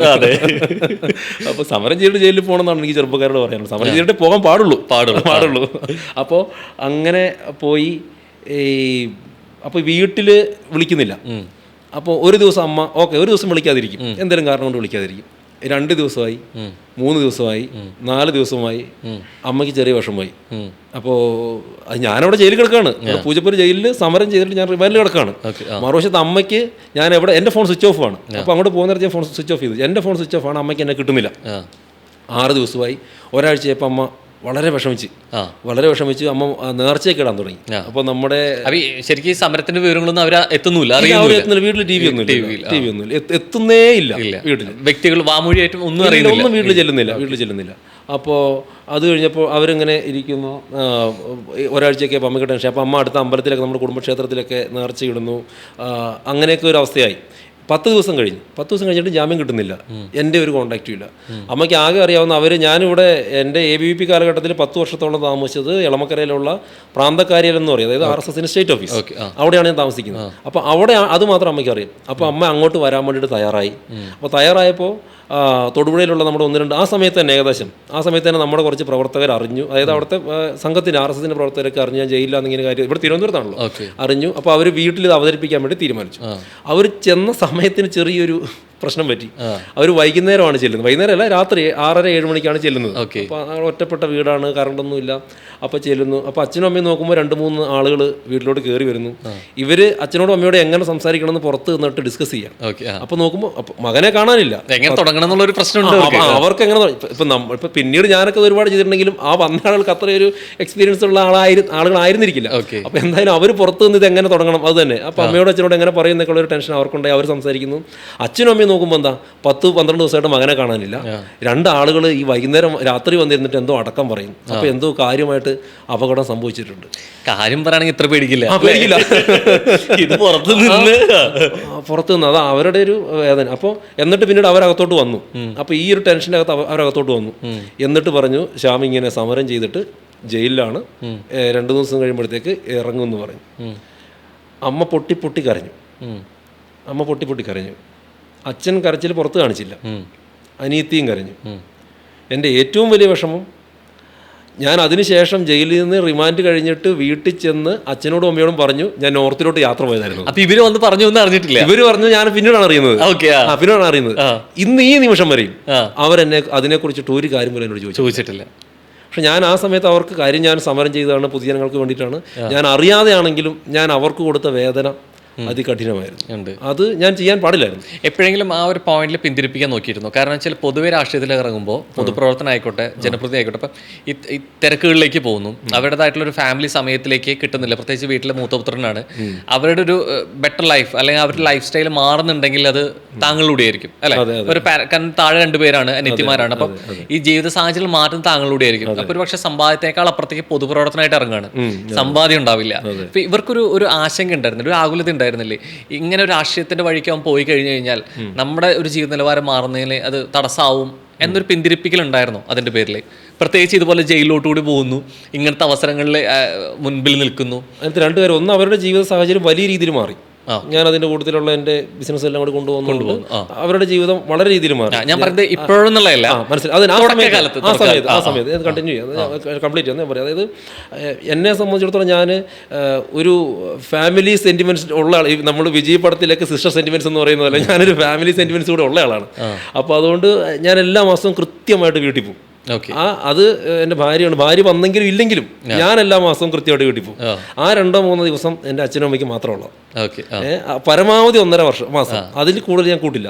ആ ദിവസങ്ങൾ അവർക്ക് വേണ്ടി മാത്രമുള്ളതാണ്. അവിടെ പൊതുപ്രവർത്തകൻ ഒന്നുമില്ല, അവിടെ ഒരു പൊതുപ്രവർത്തകൻ, കംപ്ലീറ്റ് ഫാമിലി മാനാണ്. അവരുടെ കൂടെ ഇരിക്കും, അവരുടെ കൂടെ വർത്തമാനം പറയും, പറമ്പിലൊക്കെ ഒന്ന് പോകും. അങ്ങനത്തെ കാര്യങ്ങൾ പണ്ട് ഞങ്ങൾ താമസിച്ച സ്ഥലങ്ങളൊക്കെ ഉണ്ട്, അവിടെയൊക്കെ അവരുടെ ഒപ്പം പോകും. അങ്ങനെ ഇരിക്കും, എന്നിട്ട് തിരിച്ചു വരും. അതാണ്. ആ സമയത്ത് വേറെ ഡിബേറ്റ് പരിപാടികളൊന്നുമില്ല. മറുവശത്ത് കുറച്ചുകൂടി നമ്മളൊരു വലിയ രീതിയിൽ ചിന്തിക്കുമ്പോൾ, ഒരു വശത്ത് നമ്മുടെ ഫാമിലിയുടെ ടൈം നമുക്ക് കൊടുക്കാൻ വേണ്ടിയിട്ട് കഴിയുന്നില്ല എന്നുള്ള യാഥാർത്ഥ്യമാകുമ്പോൾ, മറുവശത്ത് ഒരുപാട് ഫാമിലിക്ക് വേണ്ടിയിട്ടാണ് നമ്മളിത് ചെയ്യുന്നത്. അപ്പോൾ അതിൽ ഞാൻ മനസ്സിലാക്കിയെടുത്തോളം അച്ഛനും അമ്മയും അതിൽ സാറ്റിസ്ഫൈഡ് ആണ്. അവർ ആ രീതിയിൽ അത്ര വിശാലമായി ചിന്തിക്കുന്ന ആളുകൾ. അത്രയും വിശാലമായിട്ട് എല്ലാ പാരന്റ്സും ചിന്തിച്ചോളൊന്നുമില്ല. രാഷ്ട്രീയം ആയിക്കോട്ടെ, സിനിമ ആയിക്കോട്ടെ, ഇത്തരം മേഖലയോട് തെരഞ്ഞെടുക്കുന്ന സമയത്ത് എല്ലാവരും ഒന്ന് കുറച്ച് സ്വാർത്ഥരാവും. കാരണം ഇപ്പം ബാക്കിയുള്ള ഇപ്പം സിനിമയാകുമ്പോൾ ശരിക്കും നാട്ടുകാർക്ക് വേണ്ടിയിട്ടല്ല, നമുക്ക് വേണ്ടി തന്നെയാണെന്ന് പറയുമ്പോഴും, രാഷ്ട്രീയം പറയുമ്പോൾ മറ്റുള്ളവർക്ക് വേണ്ടിയിട്ടാണ് വർക്ക് ചെയ്യുന്നതെന്ന് പറഞ്ഞാൽ പോലും കുറച്ചൊക്കെ നമ്മൾ സ്വാർത്ഥരാവും. നമ്മുടെ ജീവിതവും അല്ലെങ്കിൽ ഇത് എന്താണ് ഇതിൻ്റെ ഫ്യൂച്ചർ ഉണ്ടോ. പാരന്റ്സ് ചിലപ്പോൾ സ്വാർത്ഥരായെന്ന് വരില്ല. അവനവരുടെ മക്കള് നിങ്ങൾക്കൊരു ഒരു പൊസിഷനിൽ എത്താൻ പറ്റുന്ന ഒരു സേഫ് സോൺ ആണോ എന്നുള്ള രീതിയിലേക്ക് അവരൊന്ന് ഒരു ഉത്കണ്ഠ ഉണ്ടാവും അവരുടെ മനസ്സിൽ, കുറ്റം പറയാൻ പറ്റില്ല. അപ്പൊ അതിന് മറികടക്കേണ്ട ഒരു സാഹചര്യം ഉണ്ടായിട്ടുണ്ടോ? അത് ഒരുപാട് തവണ. അത് എന്നെ പറ്റി കൺസേൺ എൻ്റെ ഫാമിലി, എൻ്റെ അച്ഛനും അമ്മയ്ക്ക് മാത്രമായിരുന്നില്ല, എൻ്റെ ബന്ധുക്കളുണ്ടായിരുന്നു, എൻ്റെ നാട്ടിലുള്ള ആളുകളുണ്ടായിരുന്നു. വളരെ പോസിറ്റീവായിട്ട്. അതായത് ഞാൻ നല്ല രീതിയിൽ ഇപ്പോൾ നന്നായിട്ട് പഠിക്കുന്ന കുട്ടി ഒക്കെ ആ സമയത്തായിരുന്നുകൊണ്ട് നല്ല രീതിയിൽ പോകണം എന്ന് ആഗ്രഹിച്ച് കൺസേൺ ആയിരുന്ന ആളുകൾ ഒരുപാടുണ്ടായിരുന്നു. അത് രസകരമായൊരു കാര്യം, ഞാനിവിടെ ABV ഫുൾ ടൈമറൊക്കെ ആയിട്ട് എന്നിട്ട് ചില പ്രോഗ്രാമൊക്കെ നടത്തുമ്പോൾ പണപ്പെരുവ് നടത്തി. അതായത് പ്രോഗ്രാമിന് വേണ്ടിയിട്ട് ഞാൻ ചില നമ്മുടെ തന്നെ പ്രധാനപ്പെട്ട ആൾക്കാരുടെ കയ്യിൽ നിന്ന് റെസിപ്റ്റ് സഹിതം പണം ഇങ്ങനെ പിരിക്കുന്നു. അതെൻ്റെ വളരെ അടുത്തൊരു ബന്ധു, ഞാൻ ആളെ പറയുന്നില്ല കാരണം അവരിപ്പോഴും ജീവിച്ചിരിക്കുന്ന ആളുകളാണ്. അദ്ദേഹം ഇത് കണ്ടിട്ട് എൻ്റെ അമ്മയെ നേരെ വിളിച്ചു പറയും, ദാ നിന്റെ മകൻ ഇതിലെ മറ്റേ എറണാകുളത്തുകൂടി പണവും പിരിച്ചുകൊണ്ട് നടക്കുകയാണ്, അങ്ങനെയാണെങ്കിൽ പറഞ്ഞ് അമ്മേനെ ആകെ വിഷമത്തിലാക്കി. ആ വ്യക്തി കുത്തി നന്നായിട്ട് വെറും കുത്തല് മാത്രമല്ല, വെട്ടായിരുന്നു എനിക്ക് തോന്നുന്നു. പക്ഷെ ആ വ്യക്തി ഇന്ന് BJP-ക്കാരനാണ്, അത് വേറെ കാര്യം. അപ്പൊ പറയുമ്പോൾ ആളെ പറഞ്ഞ ആൾക്ക് മനസ്സിലാവണം. അത് ഞാൻ കട്ട് ചെയ്ത് കൊടുക്കും, അയച്ചു കൊടുക്കും. ഇത് കാരണം വളരെ അടുത്ത ബന്ധമാണ് അദ്ദേഹം നമ്മളുമായിട്ട്. അപ്പോൾ അതുകൊണ്ട് അദ്ദേഹം എന്തായാലും കാണുകയും ചെയ്യും. പക്ഷെ ആൾക്കറിയില്ല ഈ പണപ്പിരിവ് നടത്തുന്നത് പാർട്ടിയിൽ നിന്നോട്ടാണ്, പൊതുസമൂഹത്തിന് വേണ്ടിയിട്ടാണ് ആൾക്കറിയില്ല. ഇല്ല, അറിയുമായിരിക്കാം, എന്നാലും അമ്മയോട് ഒരു കുറ്റം പറയുമ്പോൾ ഒരു സുഖം. അപ്പോ അവര് ഒരുപാട് നാട്ടിലുള്ള ആളുകളും ആദ്യ സമയത്തേക്ക് അവർക്ക് വലിയ ടെൻഷൻ ഉണ്ടായിരുന്നു, ഇവൻ ഇത് എങ്ങോട്ടാണ് പോകുന്നത്. കാരണം അതിന്റെ ഒരു കാരണം ഞാൻ അവരെ കുറ്റം പറയില്ല. കാരണം എൻ്റെ നാട്ടിൽ നിന്ന് ഇപ്പോൾ ഉണ്ട്, പക്ഷെ ആ സമയത്തൊന്നും ഒരു പാർട്ടിയുടെ മണ്ഡലം തല ചുമതലയിൽ വന്ന ഒരാൾ പോലും ഇല്ല. അതെ, ഒരാൾ പോലും ഇല്ല. ആളാണ് ദേശീയ സെക്രട്ടറി. അത് തന്നെ, ദേശീയ സെക്രട്ടറി, സംസ്ഥാന സെക്രട്ടറി വന്നത്. അപ്പോൾ അവർ നോക്കുമ്പോൾ അവർ കണ്ടിരിക്കുന്നത് മൊത്തം നമ്മുടെ നാടിന് പുറത്തുള്ള നേതാക്കന്മാർ. നമ്മുടെ നാടിന്, നമ്മുടെ മലയ്ക്ക് 4 മലയ്ക്ക് ചുറ്റും ആ 4 മലകൾക്ക് അപ്പുറമുള്ള നേതാക്കന്മാർ അവർ വരുന്നു, ഇവരോട് പറയുന്നു.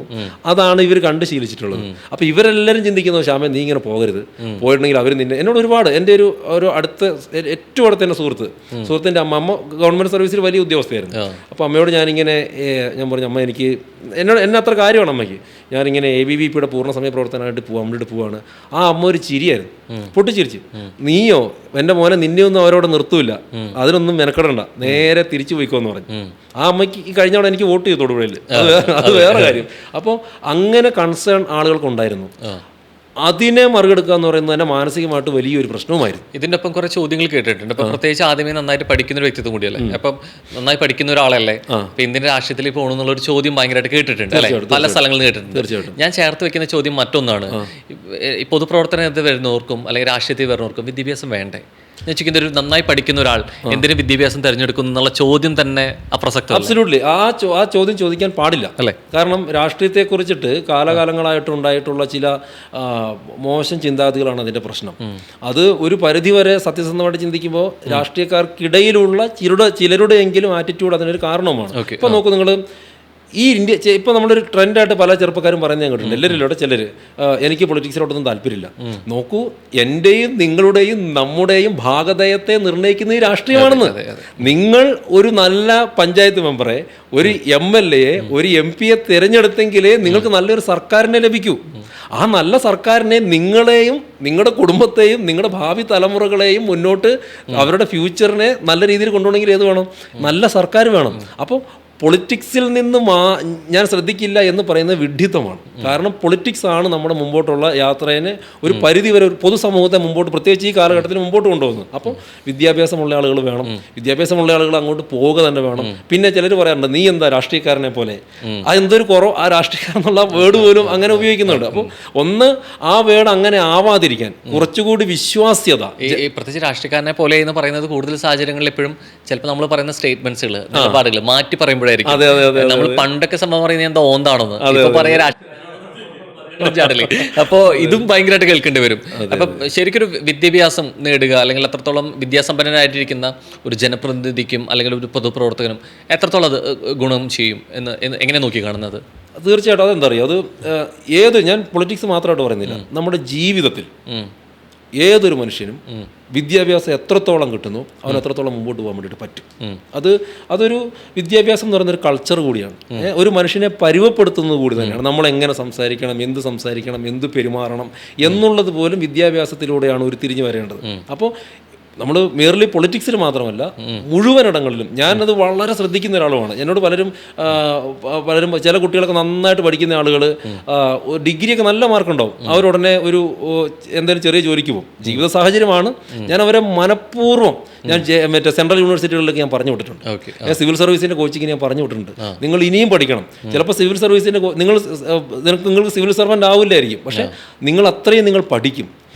അതിന് തൊട്ട് താഴെയുള്ള ഒരു പക്ഷേ നിങ്ങൾക്ക് ഒരു ജോലി നിങ്ങൾക്ക് സർക്കാരിൻ്റെ എന്തെങ്കിലും കിട്ടും. അതിനൊക്കെ അപ്പുറത്തേക്ക് ഇത്ര വിദ്യാഭ്യാസമുള്ള ഒരു വ്യക്തിയായിട്ട് നിങ്ങൾ മാറും. ഒരു വിദ്യാഭ്യാസമുള്ള വ്യക്തി എന്ന് പറഞ്ഞാൽ അസറ്റാണ്. അത് അവനും അതെ, അവൾക്കും അതെ, സൊസൈറ്റിക്കും അതെ.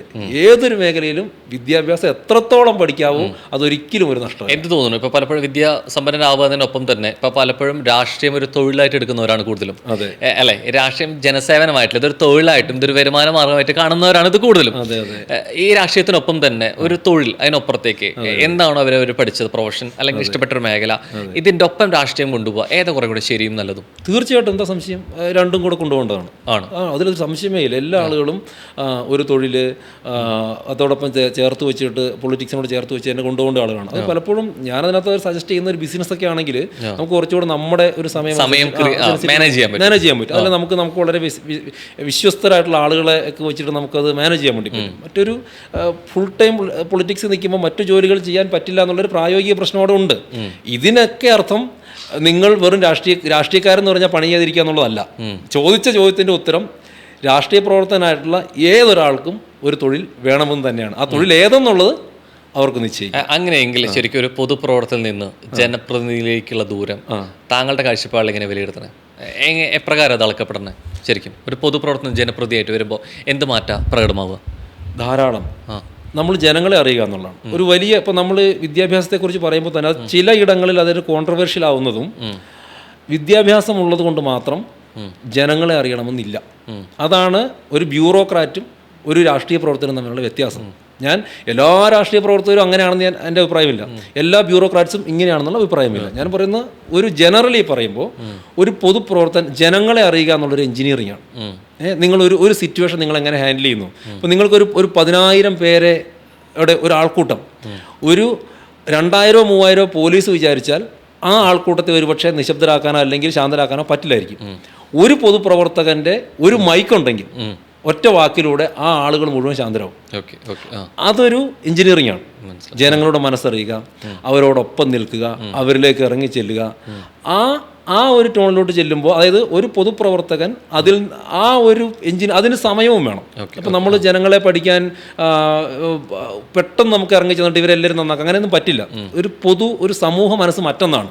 അതിനെ നമ്മൾ കൈകാര്യം ചെയ്യാൻ പഠിക്കുക എന്ന് പറയുന്നത് വലിയൊരു ലെസൺ തന്നെയാണ്, പ്രത്യേകിച്ച് ഇന്ത്യൻ പൊളിറ്റിക്സ്. അപ്പോൾ അതുകൊണ്ട് ഈ ഒരു യാത്രയിൽ നമ്മൾ ജനങ്ങളെ അറിയുക എന്ന് പറയുന്ന വലിയൊരു പ്രോസസ്സുണ്ട്. ജനങ്ങളെ അറിയിക്കുക. ഇപ്പോൾ ഒരു ഉദാഹരണം ഞാൻ പറഞ്ഞത്, ഇപ്പോൾ നോക്കൂ, മോദി സർക്കാർ 2014 അധികാരത്തിൽ വരുമ്പോൾ ഇപ്പോൾ കേരളത്തിലെ കമ്മ്യൂണിസ്റ്റുകൾ ഏറ്റവും കൂടുതൽ ഞങ്ങളെ കളിയാക്കിയ ഒരു കാര്യം, അവർ ടോയ്ലറ്റ് ഉണ്ടാക്കിയെന്ന് പറഞ്ഞിട്ടാണ്. 11.5 കോടി ടോയ്ലറ്റ് BJP സർക്കാർ ഉണ്ടാക്കി കൊടുത്തു. ഞാൻ നമ്മൾ ദേശീയ ചുമതലയുടെ കാര്യം പറഞ്ഞല്ലോ. അപ്പോൾ ABVP ഒക്കെ ചുമതലയിൽ പുറത്തെ സ്റ്റേറ്റിലോട്ടൊക്കെ പോകുമ്പോൾ ഈ 2014 മുമ്പ് വരെ രാവിലെ ട്രെയിനിൽ നിന്ന് എഴുന്നേറ്റ് നോക്കുമ്പോൾ ഈ റെയിൽവേ ട്രാക്കിന് ഇരുവശവും കാണാമായിരുന്നു ചെറിയ പാത്രങ്ങളിൽ ആളുകൾ വെള്ളവുമായിട്ട് അവരുടെ പ്രാഥമിക കർത്തവ്യങ്ങൾ നിർവഹിക്കാൻ വേണ്ടിയിട്ട് പോകുന്നത്. നരേന്ദ്രമോദിജി ഇത് മനസ്സിലാക്കി. ഇവരിവിടെ കമ്മ്യൂണിസ്റ്റ് പാർട്ടി ട്രോൾ ചെയ്യുമ്പോൾ എന്താണ് കക്കൂസ് എന്ന് പറയും. മറുവശത്ത് ഒരു വീട്ടിൽ 4 പേരെ നിങ്ങളെടുത്തു. 11.5 കോടി ടോയ്ലറ്റുകൾ എന്ന് പറഞ്ഞാൽ ഏകദേശം 44-50 കോടി ജനങ്ങൾക്ക് ഈ രാജ്യത്ത് ടോയ്ലറ്റ് ഇല്ലായിരുന്നു. അത് മനസ്സിലാക്കുക എന്ന് പറയുന്നൊരു പൊതുപ്രവർത്തകൻ്റെ മനസ്സിൻ്റെ വലുപ്പമാണ്, അല്ലെങ്കിൽ അദ്ദേഹം എത്രത്തോളം ജനങ്ങളെ അറിയുന്നു എന്നുള്ളതാണ്. അതൊരു വലിയ കാര്യമാണ്. ഇപ്പോൾ UPI എടുത്തു നോക്കി. ഇപ്പോൾ ഏറ്റവും ലോകത്തിലെ UPI നമ്മളാണ് ഇംപ്ലിമെൻറ്റ് ചെയ്യുന്ന പോലും അറിയാത്ത ആളുകളുണ്ട്. ഇപ്പോൾ നോക്കൂ, പണ്ട് നിങ്ങൾക്കൊരു 2000 രൂപ നിങ്ങളുടെ സുഹൃത്തിന് അക്കൗണ്ടിലേക്ക് ഇട്ട് കൊടുക്കണം. എന്ത് ചെയ്യും? ഒന്നുകിൽ നിങ്ങൾ ബൈക്കിൽ ഒരു 50 രൂപയ്ക്ക് എണ്ണ അടിച്ച് ബാങ്കിൽ പോവും, അല്ല ഓട്ടോ പിടിച്ച് ബാങ്കിൽ പോവും. അവിടെ ചെല്ലുമ്പോൾ സ്ലിപ്പ് കിട്ടും. സ്ലിപ്പിൽ നമ്മൾ എഴുതും. ആ പേന അവിടെ കെട്ടി വെച്ചിട്ടുണ്ടാവും. ആ പേന വെച്ച് നമ്മൾ എഴുതും. ക്യാഷ്യറിൻ്റെ അവിടെ പോയി ക്യൂ നിൽക്കും. ക്യൂ നിന്ന് കഴിയുമ്പോഴത്തേക്ക് ചിലപ്പോൾ ക്യാഷ്യർ കഴിക്കാൻ പോകും, അല്ലെങ്കിൽ ചിലപ്പോൾ ഉണ്ടായിരിക്കും. എന്തായാലും നമ്മളൊരു 10 പേരുണ്ടെങ്കിൽ അവിടെ ക്യൂ നിന്ന് നിങ്ങൾ ആ പണം ഇറക്കി കൊടുക്കും. എന്നിട്ട് അവർ നിങ്ങൾക്ക് ഏത് അക്കൗണ്ടിലേക്കാണോ ഇട്ട് കൊടുക്കേണ്ടത് ആ അക്കൗണ്ടിലേക്ക് സ്ലിപ്പിൻ്റെ 2 വശത്തിന് 2 സീലും അടിച്ച് തന്നിട്ട് ഒരു വശം നിങ്ങൾക്ക് കീറിത്തരും. നിങ്ങൾ ബൈക്കും എടുത്തിട്ട് തിരിച്ച് വീട്ടിൽ വരും. അതിനുവേണ്ടി നിങ്ങൾ കൊടുക്കുന്ന സമയം എത്ര, അതിനുവേണ്ടി നിങ്ങൾ കൊടുക്കുന്ന പണം എത്ര? ഇന്നിപ്പോൾ എന്തായി? ഏത് സമയത്തും ഏത് രാത്രിയിലും എവിടെ വെച്ചിട്ട് വേണമെങ്കിലും നമുക്ക് ഫോണിൽ നെറ്റ് മതി, അല്ലേ? അപ്പോൾ അതെന്ന് പറയുന്നത് ജനങ്ങളെ മനസ്സിലാക്കുക എന്നുള്ളതാണ്. ആ മനസ്സിലാക്കലാണ് യഥാർത്ഥ രാഷ്ട്രീയം എന്ന് പറയുന്നത്. തീർച്ചയായിട്ടും വിദ്യാഭ്യാസം വേണം. പക്ഷെ അത് പറയുമ്പോഴും ഞാൻ ഇതിന് ഒരു പോയിന്റ് ഞാൻ പ്രാധാന്യം കൂടുതൽ കൊടുക്കും. ഒന്ന്, ഒരു രാഷ്ട്രീയ പ്രവർത്തകൻ തീർച്ചയായിട്ടും വിദ്യാഭ്യാസം വേണ്ടതാണ്. അതിനൊപ്പം തന്നെ, അല്ലെങ്കിൽ ഒരുപടി അതിനപ്പുറത്തേക്ക് ജനങ്ങളുടെ ആവശ്യങ്ങളും ജനങ്ങളുടെ മനസ്സും അറിയുന്നത് ഒരു വലിയ കാര്യമാണ്. ഓക്കെ. ഇഞ്ചി മൈ മീൽ പാർട്ട്ണർ.